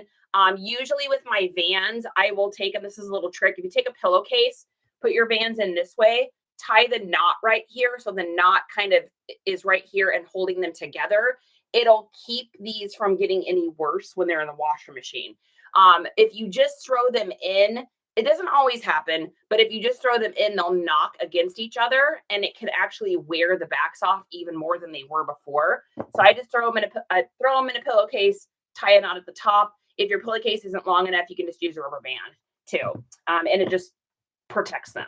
So at least it's always worked for me. So a little trick for you. Okay, so we're going to put those in a box. And I think usually this medium flat rate is the way to go on these, unless I think I could fit them in a Tyvek. You know, I could probably fit them in here. Yeah, they're small enough size. These are only like, what, a 7 or something? These are pretty small. Or 5.5. Yeah, I was like, how would those? No, those will fit in there. So I'm just going to wrap them and then we're just going to throw them in there. All right, and then I've got some padded envelopes. Now, I try not to use USPS stuff, like their postage stuff to like stuff and stuff like that, unless it's something where I'm actually sending it in their actual stuff. Now, I get it. You can do that. And there's maybe nothing wrong with that. But that's just me. And so that's how I'm doing it. Okay, so we got a cute little cup here, little mug. We're going to throw a little thank you card in there. We're going to fasten those down like that. And then I'm just going to tape them down. So basically what I'm doing is, rather than using my own foam and using my own like saran wrap, is I'm just going to use the post offices, because this literally is actually going post office. You know what? I might even be able to, wow, these are so small. I might even be able to get these just in a double priority mailer, which is wild. Yeah, I can. They're so tiny. Most of the Vans I find aren't like a 5.5, so they're so small. That's crazy. Does it work? Yeah, it goes in sideways. Yeah, I don't think it'll get hurt. Okay, Yeah, that'll probably work. With like 2 shirts underneath and Yeah. top to kind of cushion it. I think so. Yeah, go ahead and set it there. Thinner, one's a little thicker. Okay. Thinner one is what's in there now. Okay. So Perfect. If it's too thick. With it being Posh, I don't really have to worry too much about it. All right. Dollar Tree website has pool noodles by the case 75. Oh, well, that's good to know. I didn't know that. That's fantastic. Where are you using Tyveks? I know. I didn't even think about the fact that I could fit these in a bubble mailer. Like, I didn't think that they'd fit. Most shoes are too long for that. So those are going to fit in there great. And we are going to get this printed out here. I bought these for $2 at that yard sale where I got like all those shoes. And the girl's like, are you a reseller? And I was like, yeah. I was like, I like to keep some stuff and then I like to pass some stuff along. That's what I always say. That's my little go-to. So these are going to Emma in New Jersey. Yeah, so I always say that. I always say, like, they're like, oh, are you going to sell these online? Are you selling these on eBay? And rather than just being like, yes, I'm going to do that, I'm like, yeah, I like to keep some stuff, which is true. And then I just like to pass some stuff along. Helps pay for my, garage sale shopping, ADDICTION. And they usually laugh and it's a thing and it works out good. So that's normally how I take care of that. All right, let's get this anime one. And I think I might actually go with this little bit thicker box here because I think that's going to fit. Yeah, if we do it like that, it'll fit good. Okay. So we're going to get our t-shirts in here. I'm also going to wrap this because I don't want it to get injured or hurt, because this is the most expensive thing in that lot there. We're just going to wrap this a little bit of foam. And again, I don't suggest you using this foam unless you're getting it for free. I am going to encourage you guys to take a friend and go to some of like the industrial areas around you and some of the businesses like the furniture places or the places making cabinets or whatever, and just ask them if they have any of this kind of stuff for free, because that's how you're going to get it. That's how I've gotten in the past. With this bundle, I was lucky because the guy posted it on Facebook, which was like a miracle. But that's how I got packing paper. So when we were living over on the other side, there was a furniture store there, and I got packing materials from there. I got packing materials from, what was that other store? It was like a car parts place, but they specialized in like, oh man, I don't really know cars, guys, but they specialized in like bigger things for the engine. Oh wow, that sounds like, I literally don't know what I'm talking about, but I was able to get that from them too. That's amazing. I don't know. I'm gonna have to play with that a little bit. I think I might have to Frankenbox that. I'm gonna get the rest of this done first, so I'm like, I just don't want to squeeze it in there and have it end up busted. Okay, let's go back. What else do we got here? So much stuff on Poshmark. Okay, next thing we've got here.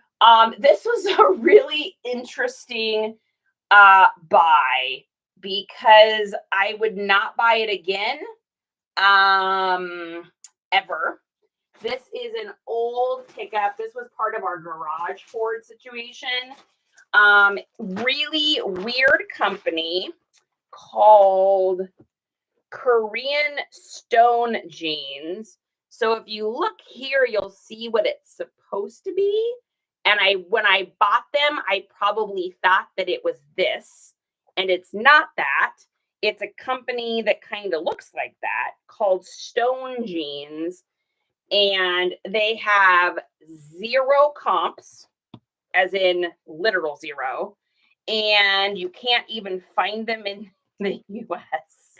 So it was one of those like, I'm just going to get these up and get them sold to get my money back because technically they look like something else. And I don't want to get naughty puppied, but I don't want to throw them out because I spent $1 on them. So they are getting some headphones, and we were throwing them in here. I made a total of $5 on this one, and I'm totally fine with it because I'm just kind of happy for them to be out of the inventory, if you know what I mean. So made $4 in profit on $4.20 in profit on those, and they're sold. And I don't ever have to worry about getting a naughty puppy for having put something up that looks like something else. I hope you all followed me on what I was trying to say there. I tell people I'm shopping for other people. That's good too, Thrifty. I've also bought, I got to tell when he asked me that. It's tough. I mean, I'm learning, do you have to use USPS packaging? Yeah, on Poshmark, you have to use the labels that they give you. It's all USPS. Let's see. Monica Deaver, what's good? Yeah, so this is one of those like, didn't mean to pick it up. Picked him up last year back when I was like a literal noobs and did not know what I was doing. And now I would have felt them and known in 2 seconds that they weren't Levi's, but I didn't know back then. So these are going to Amy in Missouri, and we're making our $5 and we're moving on. The next one I think is a really small sale too, which is another funny one. All right. Here. Okay. Back to, I can't believe we sold this much stuff on Posh. Very, very interesting. Okay, so the next thing we've got on Posh is another, this was another pickup last year. So this is another one of those things I would not have gotten this year. I probably just saw them and was like, oh, that label looks really cool. I bet these are actually something like really cool. Like, oh, I just invited someone. Ignore it. Didn't mean to invite you. Monica, doing good. How are you? Oh, and yes, Thrifty is right. You don't have to use these package. You don't have to use the packaging that the post office gives you. It's just, I don't want to use my own stuff if I don't have to. Okay, so this here, Ring of Fire, it's nothing. But a year ago, when Charity was garage sailing and she had no idea what she was doing, she got these because at the time, skinny jeans were really super big. They were distressed. I was like, oh, these look really, really expensive and nice. I thought that they were a woman's pair of jeans.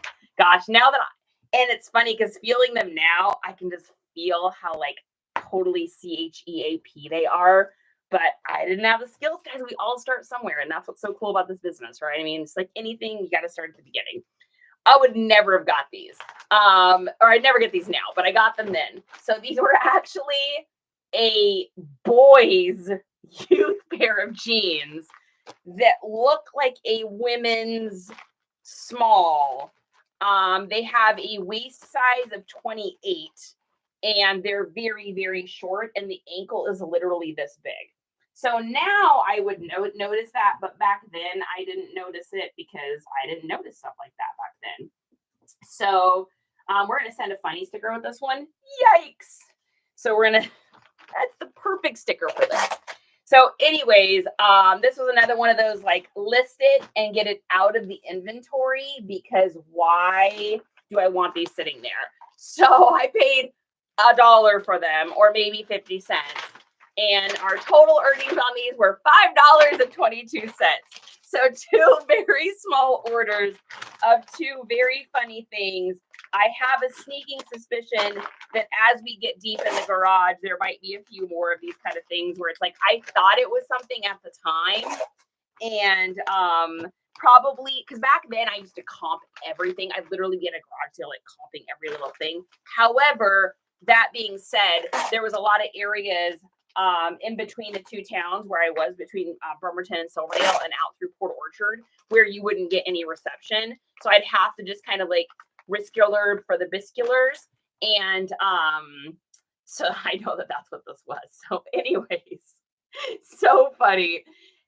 I love seeing stuff like that, and I love selling something like that because it really does show me how far you can come in a short period of time.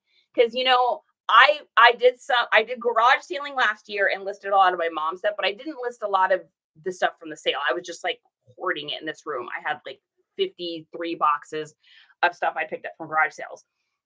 And so then I hurt myself and then we moved down here. And so I really didn't get started kind of listing and really getting into this again until like March or April of this year. And so just in that small period of time, really between like March, April, and now, I look at how much you can grow and how much you can learn in this business by like following people. You know, it's okay to be a copycat as long as you copy the right cat. And so watching all the people that I've looked up to and followed and watched and learned from, and you learn from doing it too, right? From hands-on, seeing how much you can grow in such a tiny period of time from where you were, it's cool, man. I'll take this as a $5 like yes any day because I don't know. Does that make any sense? So this is going to Dina in Pennsylvania. So Dina must have a boy in her life that these pants are work for, or Dina is just a very tiny person. Okay, so Dina, priority mail, and here. All right, what we got next? What do we have next? Good afternoon, Vanessa the Kitschy Mushroom. Lesson learned and moving on. Yeah, Jean, I mean, that's how we learn, right? We learn from our mistakes, not from our successes, I always think. Okay, next thing we've got here is a pair of Ariats. So here's a better pair of jeans. Again, Ariats just always sell. They just always sell. I don't ever even have to worry about it. This is a pair of M4 low rise. This is a boot cut denim. It's got the nice distressing on the bottom here. It's got the nice whiskering across the top. And they're in great condition if this is the kind of look you're looking for. That kind of like loose, baggy, yet also has that like hint of like a Western theme. It's got, you know, the thick stitch embroidered pockets in the back. I got these for $1 and they sold for $31 over on Posh for a total of $26.79. Vanessa, it's no oil painting, but it'll have to do. Vanessa was doing a live last night that I was catching while I was like sewing on buttons and scrubbing hats at way too late in the evening. And she was like, how much do you think I paid for this oil, or how much do you think this oil painting sold for? And I'm like thinking to myself, like, I have no idea. I've got no metric. I got nothing. And so it sold for like way more than I would have guessed, because I just don't do hard goods that much. So it's like trying to guess on that stuff. I am always so off. You show me a Y2K thing or a vintage shirt or a brand, I got you.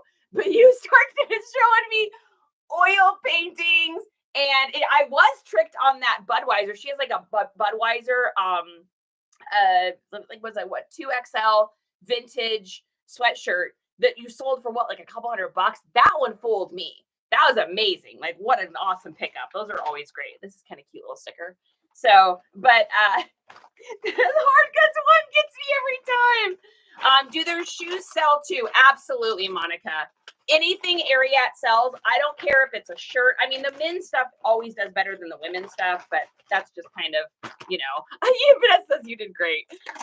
Yeah, anything from Ariat sells. They just do. I don't even a women's shirt. I pick up anything if from Ariat. I mean, like I said, I've even gotten stuff from them, like that other pair that sold for $19 over on, what was that, eBay? I mean, those things were like destroyed, and they still sold for $19, which is just wild. Okay, so we're gonna print this out. Yeah, so we made after our cost of our product here, we made $25.79 on these pants. We're gonna download, print the label out. One little trick, I don't think I've showed you guys this before. When you're doing these bags, these are notorious for popping up. So I tape the ends, and then I put the packaging label over the center just to save myself a little bit of tape. And these are going to Leah in Pennsylvania.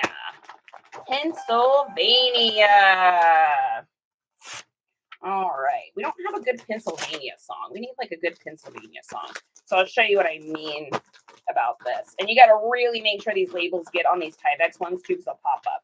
So when you do this, just put the label over that middle section, and that'll help to keep that tape down. Little trick I saw another reseller do, and I was like, that's genius. Unless you're bearded. If bearded sees you do that, he'll say, no, put tape on the whole thing. Because that's his thing. He's like, I gotta have tape on the whole thing. This cracks me up. Okay. Let's see. Mark that as shipped. And moving right along. What else do we got? Next thing on Posh is a Seattle Storm WNBA Coliseum 3/4 zip. Seattle Storm is a Washington-based team. Obviously, this is a women's basketball team. So got a nice little 3/4 zip.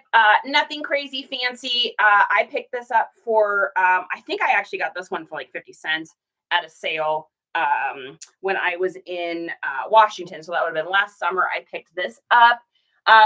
Coliseum is one of those brands that it's just kind of a everyday kind of sports brand. It's not like, Mitchell and Ness or something. It's nothing like crazy fancy. They just do a lot of like, what I'd call like bread and butter kind of clothing, stuff that you would get that's just like, I'm a fan, I'm wearing it, but I'm not going to spend a whole bunch of money on it kind of thing. So I got this for 50 cents.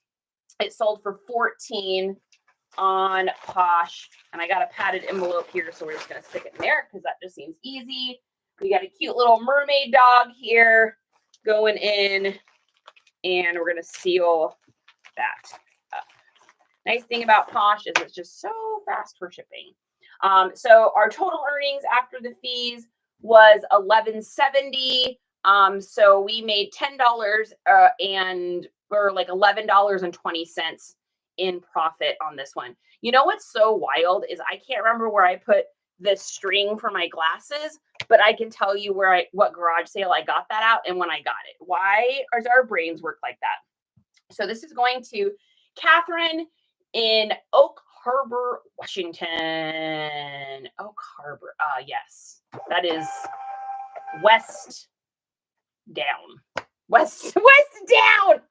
That's what happens when you have a directionally challenged person give you directions. West down. That's in west down. Go in there. And next, Jean, thanks so much for the follow. I got I got brand new boots listed from Ariat since May. They never sold. So, Jewel, couple things. I would check the comps on them again. Number 2, delist, relist if you haven't. Number 3, check to make sure you have the actual boot that it is, because there's so many kinds of Ariats. You want it to be like, Ariat, square toe, blue scalloped heritage collection, women's 9 mid-calf cowboy. Like, you want to really get like specific, and it'll have like the model number in there. If you can get the model number in there, definitely the model number in the description. What I do for my cowboy boots is I literally look up the model number. I go to the website of that company, whether it's Justin's or Ariat's or whatever, and then I literally take that title and copy and paste it into my title for my eBay listing, for my listings everywhere, and then add in my other little few caveat things. Also make sure that model number is in your item specifics, and also make sure that model number is in your description. Then, when all of that is said and done, you want to take it a step further, and you want to make sure you get the following in there. And like I said, I'm working on the keywords this week. These will be available soon. Hopefully by the end of the week, I will have this. So things like, let me get to my Southwestern, boho Western, Southern Belle, Western, country, rodeo, Santa Fe, Western, Western style, Western fashion, Wild West, cowboy core, cowboy, country, country boy, rodeo, workwear, ranch, farm, Santa Fe, country girl, cowgirl.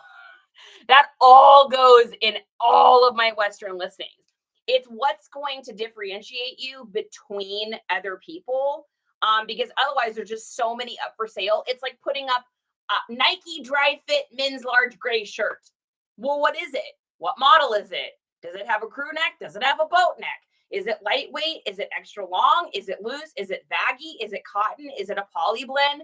Like, putting those details in there should help, because I can't keep Ariat boots in my store ever. Literally ever. I don't think I've ever had a pair of Ariats in my store for longer than a week. Now, I'm going to undercut everyone by about $2. So that's going to make a difference. But still, you should be able to blend it. I've got it. It is on the calendar of things to work on this week. What do you do so you can underestimate shipping? Do you ask buyer to take the hit? No, if you underestimate the shipping, that's on you, boo. You got to use Pirate Ship. Go to Pirate Ship, click in rates, find out what it will cost you to ship it to, like for me in Texas, what I do is I see what it'll cost me to ship it to northern Maine, and I see what it'll cost for me to ship it to like Forks, Washington. That's like as far as you can get basically from me. Then that's what I use for my shipping cost. If you live closer to me, you're still paying that shipping cost, because I want to make sure I'm doing that furthest shipping I can. Yeah, tenacious, all those words make such a difference. Annie, good morning. You like the shirt? That's a cool one, right? I kind of like it. It's got that heartling like look to it.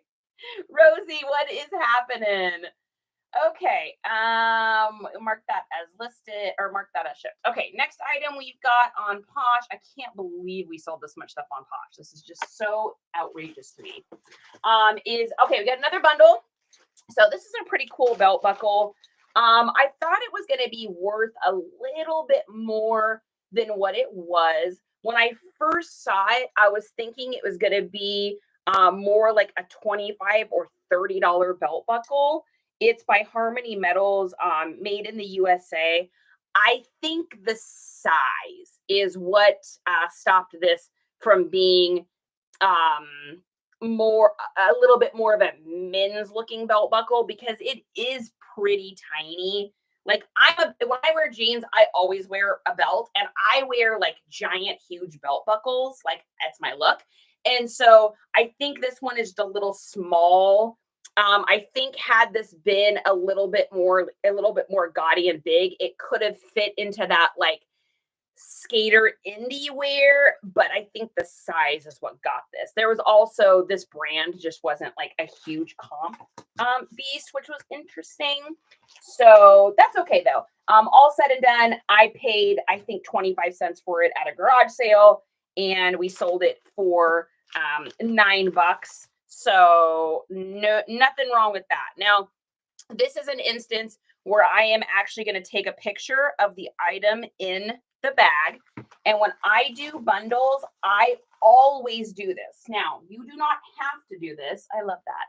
You do not have to do this, but I always do this because I have gotten burned by people saying that I did not include something in the package that I know for a fact that I included in. So I wrap both items up, and then I show the items in the bag.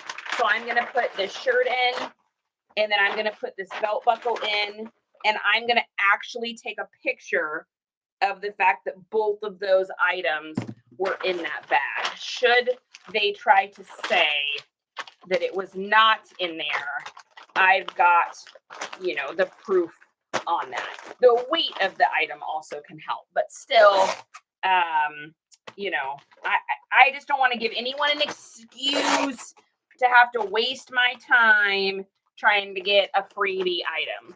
Yeah, Annie, I am so happy about it. Going to the OWAVE sales have plummeted. Me too, until today. It's so weird. Like the last 2 days, it's just been going bananas. So that's really interesting. But yeah, very, very strange. So, all right. So we got, the other thing was just a little pearl snap embroidered blue shirt. I forgot to show you guys. It was a vintage shirt. It was really beautiful. Unfortunately, it had some like bleach marks on it. Here, I'll show you what the picture is because it's something really unique. I don't pick up a lot of Roper, the brand Roper. I don't pick up a lot of their stuff because Roper is also a keyword. And so when a keyword is also a brand, it can be difficult to get it up in the search engine high enough. So, but I will show you guys what this looked like. And because, like I said, because it was vintage, I was cool with getting it, and it was $1. So, I mean, can't snooze on that. So it was this really, really pretty, it had all this embroidery, had pearl snaps. And then when you roll this up, it was like a satin inside, just absolutely gorgeous. But like I said, unfortunately, there was some spots on it. And it just had like the whole top portion had got, I'll show you, the whole top portion had gotten like up in here. It got like super sun bleached or something. Like someone probably put it in the back of their truck or something. It sat out in the sun. So if it would have been in better condition, I think I probably could have gotten closer to like 28 or 30 for it. As it is, I got 18, 9 for the belt buckle, total earnings of $18.25. We spent $2, so a total of $16.25 in profit on that one. So no biggie, but man, if that would have been in better condition, that would have been great. So this is going to Gwenny in Virginia. Gwenny in Virginia is getting the belt buckle and the shirt. All right, putting that in here. And then let's see what else we got. Busy, that post office lady's gonna see me coming today, man. She's gonna be like, "Oh, you've been selling stuff again. You've been busy." And say, "Yep, trying to make up for being sick last week and not getting stuff listed last weekend." Okay. Next thing we've got here is a pair of new tags. I'm not gonna take these out because it took me a while to fold these up. These are like a super big pair of pants. 2018 Levi's 559 relaxed straight stretches. 46.30. You give me a bigger size, you give me a plus size, and you give it to me new with tags, I will buy it every single time without even a question. I got a ton of low offers on these. I did not take them because I knew if I held out, because it is so hard to get that size. It's just more difficult than getting other regular sizes because companies don't make as many of that size. So they end up you know, it ends up being something that's harder for people to get. So let's see. I need a sticker that is not a lipstick. Okay. Summer camp, live, love camp. Sounds great. We're going to throw these in here and then put it in here. So I paid $1.50, I think, for these at a garage sale. Actually, about, I don't know, maybe a block and a half away from me. It was such a bummer. It was a bummer sale, and I'll tell you why. So I get to the sale, and like there's a guy out front, and he's got like a stack of clothes, and I start looking through it, and it's a bunch of like Levi's. I mean, I got a ton of Levi's there. I got this huge stack of Levi's for like maybe $20 or something like that. Like it was not much. Like I made a fortune off of it, and a lot of it was new with tags. And he's like, oh, my mom's got a sale out back too, if you want to check out what's going on back there. And I was like, okay. So I go to this backyard, and there's like a family sitting there, and they're all like super, super nice and everything. And she's like, oh yeah, she's like, I've been working really hard and sorting everything and putting it out in this back shed thing. They had like a thing that was attached to their house that they had like an air conditioner in there and everything. And so I first walk in, and I have like a pretty sensitive sniffer. Like I can smell stale chips through a bag. I literally, like, my sense of smell is like, I may be clumsy, but my sense of smell is great. So I walk in, and it hits me in like 2 seconds. And I'm like, whoa. It was the cat pepper situation. So bad. And what the tragedy was is I look back in the back, and there's like, the first thing I see is this like 1983 denim acid wash puffer jacket with like the leather collar with the poofiness, with like the quilted stitching. I mean, you guys, if you are over the age of like 40, you know exactly what jacket I'm talking about. So I see that. I see all these old pants and stuff. And I was thinking to myself, okay, maybe the room just smells like it because they like brought something in here. So I kind of like did the like hold my breath just to see. I'm like, maybe it's just a section, or maybe, like I said, maybe they brought a tub in or something. It's a tub and the clothes are fine. So I just walk over, and I literally just kind of like take my hand, and I just, before I even get it closed, I'm like, oh my gosh. I'm like, oh boy. Oh. And I'm just looking at that jacket, and I'm literally, there's no one in there with me. So I'm like this, and I'm like, this is so sad, because I know that that's like $120 comp right there. There's vintage jeans and jorts hanging up on the wall. She had it set up like this little boutique, but the smell, you guys, was just so bad. And the room was air conditioned. She had an air conditioner in the window. So it's like, it was cold in there. It wasn't like it's because it was hot and sweaty or something.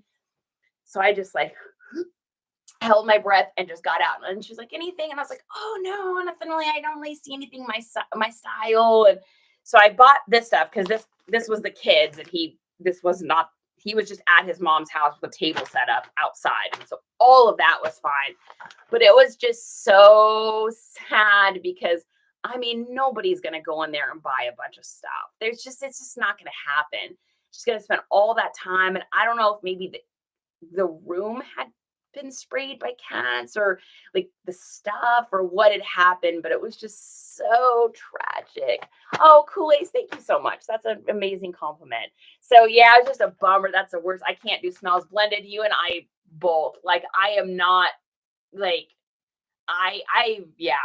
It was bad, you guys. It wasn't even like oh, it's gonna be okay. No, I wouldn't have been able to get it out, and I certainly wouldn't have.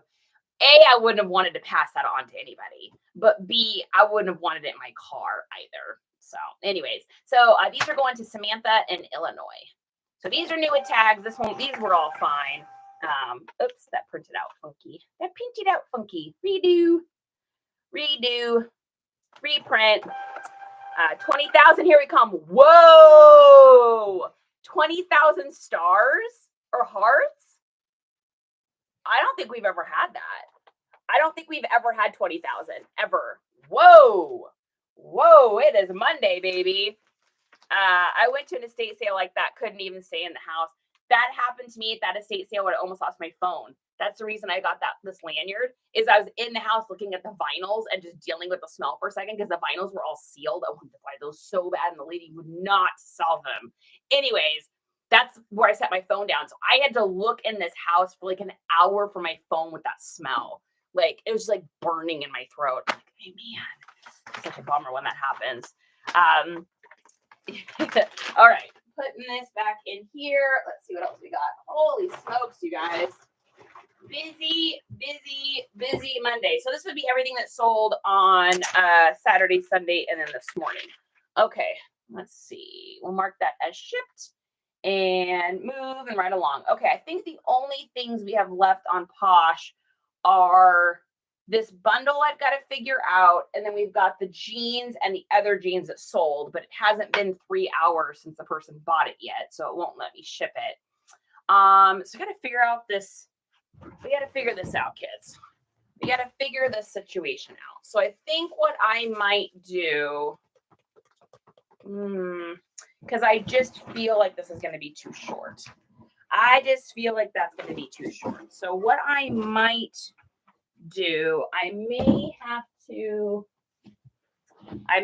do something I don't normally do, which is to do a little bit of Frankenboxing on these UPS boxes. It's Poshmark technically anyways, so I don't feel like super awful about it. But if I don't do it like this, this thing's gonna break. So I just don't have a box that's gonna be big enough and long enough for this item.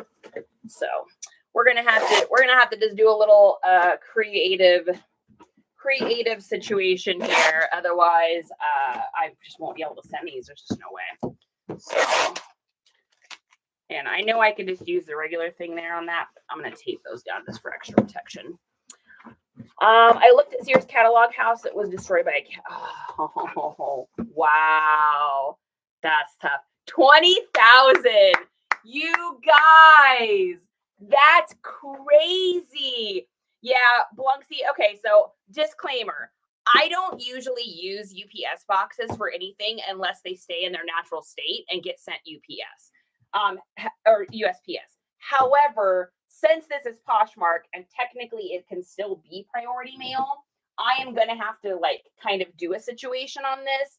Otherwise, I literally won't be able to send this because of the length of this is so crazy and awkward. In order for me to find a box that's going to be long enough, the box is going to be like this tall and weird, and I'm going to have to like somehow make it, and it's going to take me 11 hours, and I'm just not going to do that because that's not a good time of money. So I'm going to use a little bit more of my free foam here, and we're going to wrap this up. We're going to wrap this sucker so good that we don't ever have to worry about it getting hurt.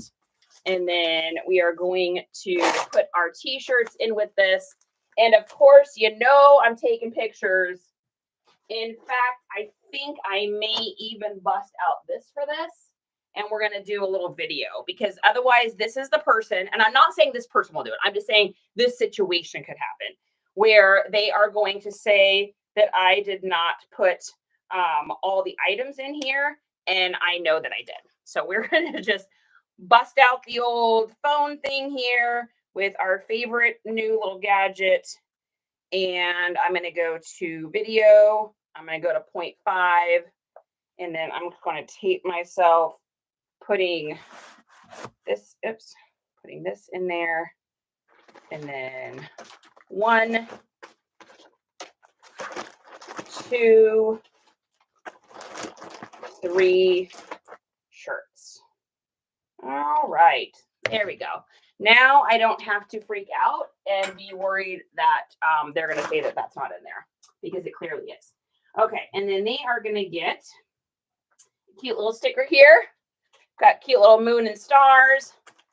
And then we're going to bring this up here. We're Frankenboxing now, kids. And again, if you're just joining, I know you're not supposed to use USPS boxes for that. And I get that. This is going Poshmark, and I literally have no choice but to do this because of the incredible awkwardness of the situation, or I'm going to have to literally send this in like a gigantic, massive moving box, which also is not good for USPS or the environment. So that's what's happening. And if people don't like it, then I don't know what to say. I know. You have about 60 witnesses if you need proof. Yeah, no doubt. True. That's true, right? The only ones you can't Frankenbox are flat rate. Yeah, well, we're putting a poly mailer over this. I mean, I get it. I'm going to get not love for this one, but guys, I literally don't have a choice. Like, I don't have another box, and this is such a weird size that if I have to put it in like a regular one of my boxes, I'm going to have to get one that's this long, which means it's also going to be like super crazy huge and wide, and it's not going to be square, and it's going to take UPS like forever to get it, or they're not going to be able to load it as easily. I'm coming up with all these excuses and reasons, but they're all true. All right, so let's see if I want to fold that there. So we're going to take off about this much of this. I know, sacrilege. She's cutting the USPS box. Dun, dun, dun, dun. How many lives have we done together? It's the first time you've ever seen me do this. This is just moment of desperation. I don't know what else to do because this is like such a weird thing to send. Note to self, if you want to send scrolls, it's going to be like difficult to find a box that works. Arizona, what is happening, friend? How is my Arizona today? Is he good? What is he selling? He's been selling a lot of stuff. What's going on? All right, let's see. And then I'm going to put, I think, just a little bit more paper in there. Or I'll stuff some of this in there. We'll stuff some of that in there. And then we're going to go, I don't even know how to do this. This shows my inexperiencedness of this. Welcome to Charity Doing Hard Goods. It's always an adventure and will be comical for the whole family. All right, get in there. All right. There we go. There we go. Well, she ain't pretty, but she's going to get a nice little poly bag over her because she's not beautiful. She ain't pretty, but she's going to be better than me having UPS set a box that's like this gigantic. All right, we're going to put her in a little poly bag thing here. I'm probably going to get one of my big ones. This is the unpreparedness of selling a weird and awkward item. I'm good, Arizona. Have you used the triangle poster boxes? I had some forever ago, but I just like literally don't sell this kind of stuff that often. So it just seems like a, not something that I would usually have around. We had them at our old place in Washington, but by the time I moved, I literally gave them back to the post office. And then the rest of the stuff that I had, I took to recycling. Because the post office didn't want all of it, which was really funny. So I go in the post office, our old post office, and I'm like, hey, so I'm going to be moving and I've got all these boxes and I don't know what to do with them, all my UPS boxes and stuff. And they're like, oh, well, we can take some of them. And they would only take like certain kinds of them. Now, fortunately, my son was a reseller and he wasn't moving that far away. But he also had like limited space in his U-Haul for stuff. And so he didn't want to take like a bunch of boxes that he could just get for free later. I got to change my tape thing out. And so they wouldn't take like half the stuff, which was so weird. Like, why would the post office not take the boxes back? Have you guys ever heard of that? I was like, they're like, oh, well, we only can take the, the 7x7x6s and the this by this and the that by that. And I'm like, okay, well, I have like tons of them because, I ordered way too many in the beginning because I thought that you could ship everything that way. I didn't realize that you couldn't. And so we had ordered like a billion boxes. And they're like, oh, no, like, we can't take them. They're like, you can either give them to a friend. I'm like, who's going to take all these boxes? I tried putting them on for free for Facebook. Nobody messaged me because you can get them for free for USPS. And so I wound up taking them to recycling. I was like, I didn't know what else to do with them. Like, I don't know if that was the right or wrong thing, but what are you going to do? So That's the way I am with international boxes. Yeah. I hear you. I hear you, Aaron. Yeah, I don't know. It was really, it was just weird. I don't know. What are you going to do? I did my part. I tried to give them back. They weren't interested. So there's only so much you can do, I suppose. You'd think that they want them back because it's got to cost them money to like do all of that. You know, they complain about people taking advantage of the system. And then you're like, well, hey, do you want these boxes back? No, we don't want them back. It's like, excuse me? Can't you just like send them to someone else? They're brand new. They're still like, they were still in the, what do you want to call it? Like the zip tied and everything. They were still all put together. Nope, we can't take those. Okay, well, that doesn't make any sense, but sounds good. It was just weird. It was weird. Yeah, Goodwill sells them. Dude, have you guys actually seen that? That is true. Oh, Sweet Briar, thank you for the gifts. Have you guys seen that where the Goodwill will be like illegally selling them for like these outrageous prices? It's like Goodwill. You need to go to bed. You don't even know what you're doing. You're gut. Like, you need to go night-nights, Goodwill. I mean, come on. Like, the ridiculousness of that. It's like the irony of that. Goodwill, you're getting, oh man, you guys know you get me on the Goodwill thing, it can't stop. It gets all worked up. You're getting things for free, and then you're going to charge people for the things you're getting for free that, by the way, were also free. So let's get this straight. USPS is paying for these boxes, which that money is coming from like us resellers, people sending things, federal government, whatever, wherever the money comes from. I don't know. I'm not in charge of that, but wherever it comes from. So you're getting these things for free that we're paying taxes on, and then you're selling them back to us illegally so that you can use a tax write-off to then be a nonprofit organization, even though you're for profit and you're charging everyone insane amounts of money, and you now have online boutiques because you think you're bougie. That's where we're going to go with Goodwill. That's what we're going to do. Okay, that sounds totally logical and not incredibly illegal and like some sort of pirate monopoly. No, that sounds totally right. Logical. Nope, I don't agree with it. I don't know. Goodwill and I we're not really friends. And that's okay. All right, so this is our ridiculous item. And I had no choice but to do that. So that's what we're doing. And I know it's not over 5 pounds, so I know we're good, but I'm going to weigh it. I'm going to weigh it anyways. Yeah, really like 211 pounds. Okay. So we're going to print this out. What I think that's one of the weirdest things I've ever put together. So we made a total of $30 on that. This cost me maybe $3. So we made about $27. That was a lot of work for $27. I don't know if that was worth it. That seemed like a lot of work and potentially something I wasn't supposed to do. So this is going to Nina in Oklahoma. Oh, Oklahoma, where the window's blowing through the trees. And I don't know the rest of that song, but I also know it's a musical. All right, going on. Good luck. Post office, please don't ding me for doing that. I had no choice. All right. Have these things been old enough now? Let's see. Let's go back to Poshmark and see when this person bought this. Will it let me print it yet? Will it let me print it yet? Oh, this one it will. This one it will. Catherine in Oregon.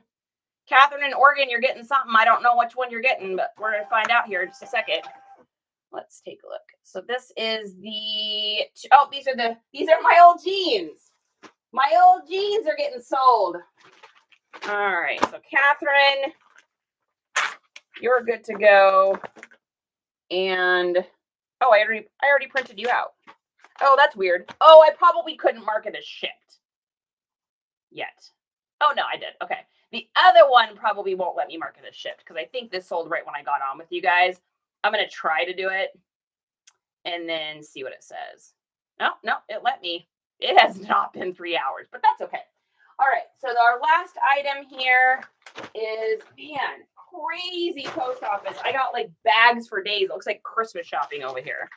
All right, last thing we've got here. So this is another one of the things. I picked these up, I think, it had to be last summer, because this is just not something I would have bought now. So these are Joe's jeans, which the men's version of these always do better.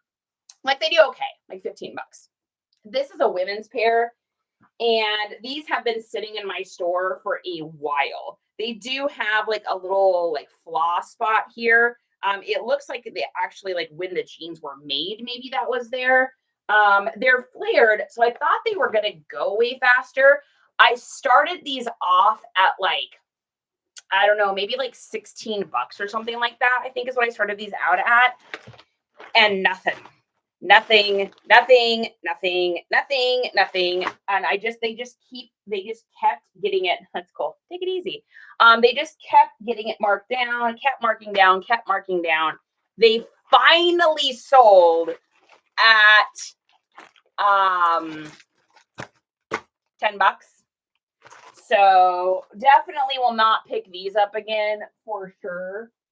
That would not be a pickup again. So I would not advise picking these up again. I mean, I'd probably pay 50 cents or $1 for them. So it's not like a huge like deal, but it's still like all this work for an $8 profit. I probably shipped these down here with me from Washington. You win some, you lose some. I look at like those 4 small sales we had today. It totals like $35.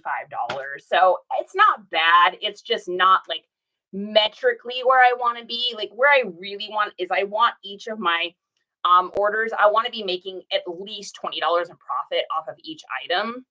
And the way I look at it is like between the time it takes me to like find the item, source the item, find the garage sale, pay for the gas, do this, do that, do this, do that. I would like to be able to like have each item be about $20. That way, if I look at like at least 3 items an hour, if I kind of factor that into like the amount of time it takes me to source, find it, list it, ship it, then it's like 60 bucks an hour. And that feels good to me. That is like awesome. I'm living the dream. I'm doing what I want. But these little $8 ones, it's like, it's $8. And I'm not complaining. Please don't think I'm complaining, you guys. I'm thankful for the, these are going to Lori in Kansas. I am thankful. I'm thankful for every single sale. I just don't pick this stuff up as much anymore. I kind of look at it like it can either go, to the thrift store and someone that needs it can get it for hopefully a reasonable price. Or maybe another reseller comes along that's newer, that's working with a smaller budget, or trying to like find their footing. Maybe they get it and maybe that helps them to get some reviews under their belt and kind of like expand their business. But I'm kind of at the point now for me personally, where I really want each item I sell to at least be making $20 in profit. That's like my goal. Doesn't always happen, but that's my goal. And sometimes it's like a $200 item and you're like, what? Holy cow. And those are the times to really, really celebrate. So I am very grateful. I'm thankful for each sale. I just really would like them to be always a little bit more. Coastal, what is your question? I would like to know. Oops, I just sent you an invitation. Just ignore that. Terry, how are you? I'm happy to see you. How is it going for you, Terry? And did I miss anything else here? What cost lister do you use? Lee Port 8. I use Vendoo, Vendoo. I think they're doing like a 30% off thing right now. If you go over to my link Thinkitor, which is in my bio YOE, click on it and you'll see a thing that says try Vendoo. I think you get like, last time I looked, it was like you get a free trial and then there was like a percentage off to try it. And I'm a Vendoo girl. I love it. I can't imagine not having it. And it is my thing. Yes, Queen, sing it. Yeah. The voice is not majestic, but the presentation is. And that's what counts, right? Do you write off expenses from sourcing? Yes. And those are all Justin questions, guys. I don't do any of the, I am married to a brilliant nerd. And I say that with all love because I love him so much and that he is my jam and he is my jelly. But he understands all that kind of stuff. He does all of that. That is not a me question. Oh, what did you say? Track it all and hire an accountant, he said.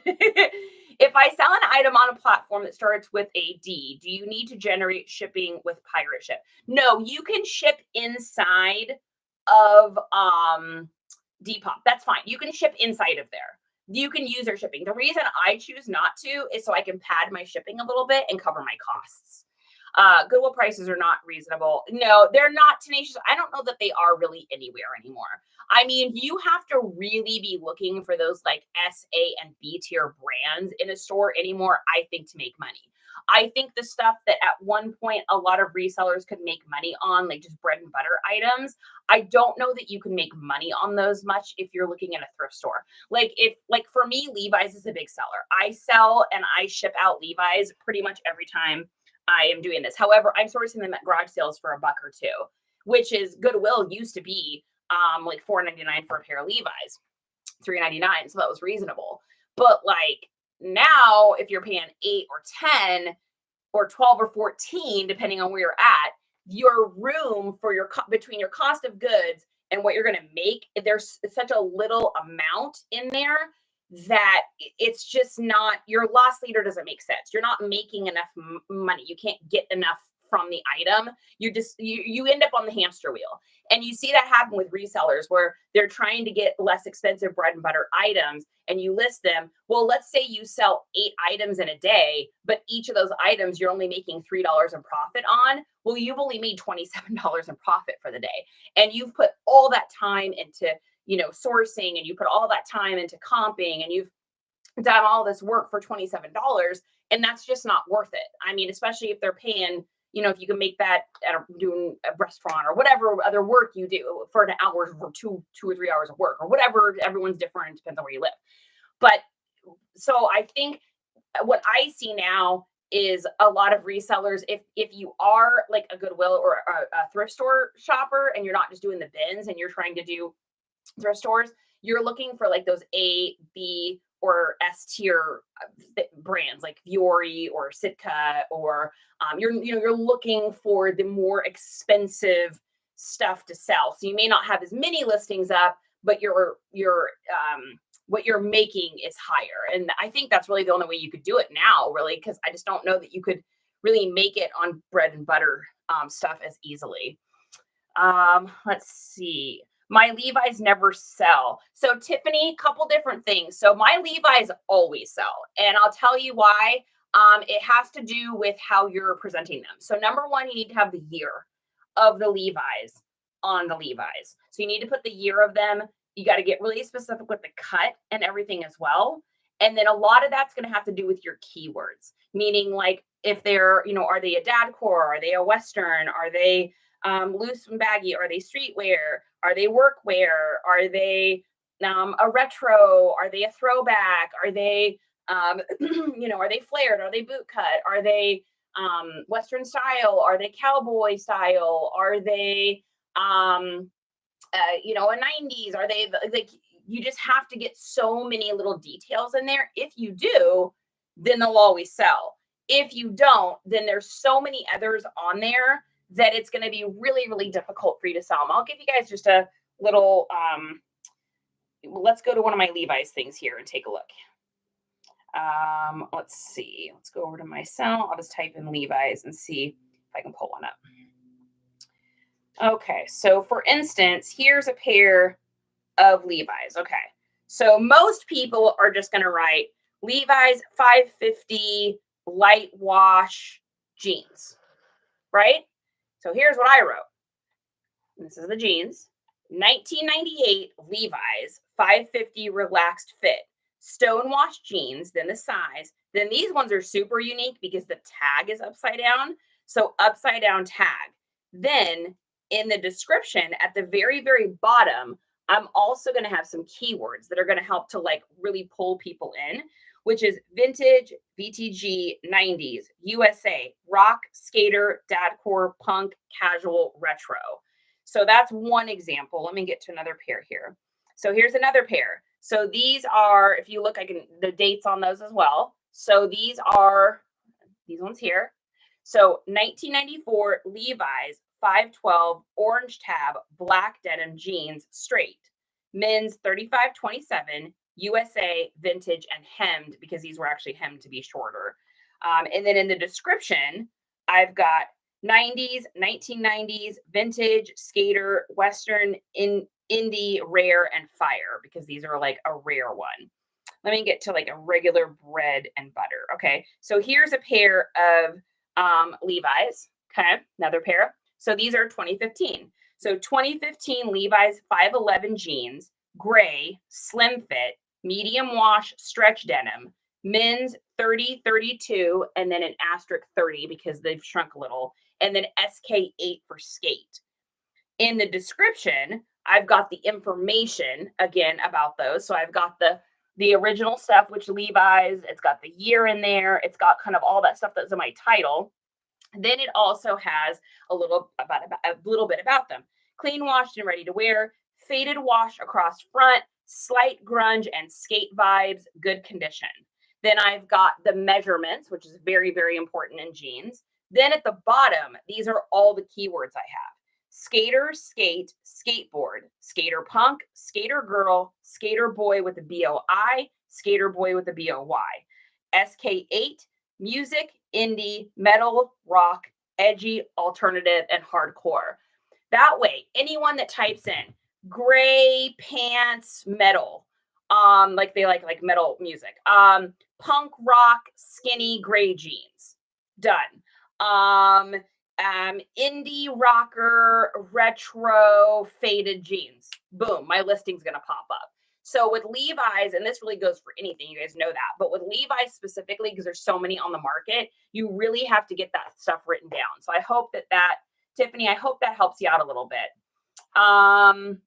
Yeah, Coastal, if you're lagging, I don't know what's going on. I think Sarah said she was having a hard time today too, but it says my up and down is great. I got fiber optic internet, so it should be good. It's going to be rough. Winter comes and garage sales are over by me. Tenacious, that's tough, man. I mean, that is one of the reasons why we chose Texas. Like, I mean, we already wanted to live close to Austin because it's like one of our favorite places. But like, I mean, it definitely factored into where we decided to buy a house. Excellent recommendation about the Levi's. Hey, you're so welcome, Kat. I hope that works. How do I find the date? The ones that are definitely not old, they're on the website. Always on the tag. Let me grab. Do I have a pair of Levi's here? Hey, Just, can you grab me SKU number? Oh, I don't know why I ever think I'm going to be able to see something without my glasses on. I just keep thinking my eyes are just going to all of a sudden start working. Number, where's the SKU on this? Wait, what's going on here? What is happening? Where's the SKU on this? Did they change this on eBay? Did they change the spot? Look, it's not up there. Okay. Oh, wrong. You know what's funny? Because I never go to that second page. That's funny. So 1094, grab me those, and then also grab me 1161. I'm going to just show you guys how to find the dates. Now, I'll say this. Each decade or few years of Levi's is a little different. So you have to just kind of learn them to figure it out. But we'll do a little Levi's lesson, and then I'll let you guys go for the day. These have 3 tags, no paper tag. If they're silky, if the tags are silky, Coley, it's going to be on like what this pair is going to look like. And I'll show you here in a second. Okay. Thank you, Kat, for the hearts. I appreciate that. All right. So how you tell the date. So most modern Levi's tags are going to look like this. You're going to see 1, 2, 3. And then if you flip under, you're going to find the tag that's going to give you all of the information. So it's going to have the model number, and it's going to have a bunch of other stuff, probably in a language that you don't speak. So with anything modern that has a silky tag, what you want to look for is the CW. So Coley, find that pair of jeans, and you guys are going to look for that CW. See where it says CW here? I'm going to hold it here for a second so you guys can see it. Okay. What you're going to do is you're going to look for the 4 digits after that. The first 2 digits are going to be the week of the year that they were released. So not the month, the week of the year. And the second two digits are going to be the date, like the year, the actual year. For instance, this one says CW, which is what we're looking for, 3115. That means that these jeans were made and released in the 31st week of 2015. So one more time, CW 3115, 31st week of 2015. So that's how you date new Levi's. They will always have the week of the year followed by the year, the actual year date. Now, on the older Levi's that don't have silky tags, they're all going to look slightly different. But what you're looking for is the button code on these. And then you're going to look for the digits after that. Okay, so here's what I mean by that. You're going to go to the button on the Levi's and you're going to look at the back of this front button, not the side buttons, the actual like closure button. For instance, this one says 515. Then what I'm going to do is I'm going to go to my care tag, and you can tell these are older Levi's because the paper tag, you've got the, the old red bat wings or black bat wings. Sometimes it'll look like that. And you're going to flip this over and you're going to look for that button code.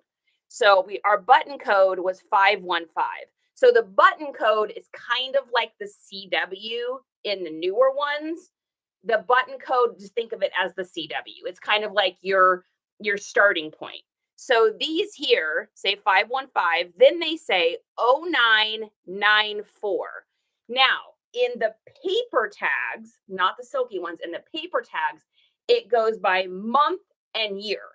So silky tags are the week number in the year. So like 31, the 31st week of 2015 or whatever those were. So 31st week of 2015. These go by the month and the year. So 0994 means the 9th month of 1994. So paper tags is by month, silky is by week. And that's how you can date every Levi item that you find will have that. Even the shirts have that. They all have something that will give you like a metric of knowing what the year was. There's a few years in there that are kind of strange, and you just got to hunt around on the tag. They put stuff in weird places for a few years in like the 92, like the 91s and 90s are in a weird spot. Some of the 97s are look weird. They're like these little tiny white tags down deep inside.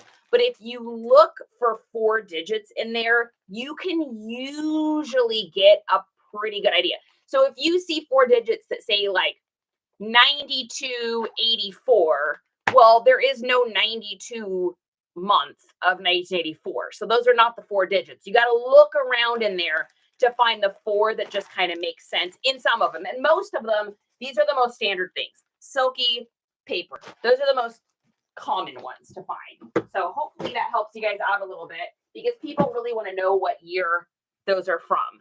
Oh, Kat, awesome. I'm so glad that you guys learned stuff. Hey, we're better together. Seriously. This is how we learn. Digital marketing. What is good? Hi, Lauren. Okay, Desert Willow, thanks for joining. Guys, I'm going to let you go. I got to go to the post office, and then I got to come home, and I have a massive amount. I have this pile over here, and then I've got all of this stuff I got to get listed, and I have 40 hats in my living room right now, between my living room and outside hanging that I've got to finish. So I won't be back on today, but I will be back on tomorrow. We will be doing pictures. We'll probably actually wind up doing those hats tomorrow. I have a whole bunch of vintage men's sports hats and caps and all sorts of stuff. So we'll probably do a lot of that tomorrow because all that stuff should be dry. So I'll put a little thing up so you guys can click on the little register thing. 26,000 hearts. I think this is our biggest live we've had. So that is super exciting. You are so welcome, Coley, for the Levi's University. Aspen, what is happening? All right, you guys, thanks so much for joining me. I had fun. You guys add as much value to me as I'm hoping I'm adding to you. Thank you for the love and the gifts and the shares and the hearts and all the fun times and all the good stuff. I'll see you guys back on tomorrow. If you have not found me also on the UB I'm NiceComps over there because I put some content over there that's not on TikTok. And I'm also on IG and FB if you guys want to find me. So I'm just NiceComps everywhere. Just look for me. I got bright hair. It'll always be something different on every platform. Okay. Take care, guys. Peace. Bye, plenty. And thanks to everybody that joined us over on YouTube. I appreciate it. Hopefully I didn't have too many questions. God, I see you over there. And thanks you guys for the like and the hearts and the shares and all that stuff over here too. I really do appreciate it. I mean, it's what helps keep the stream going. So thanks you guys for joining in, and I will see you tomorrow. Bye, everybody.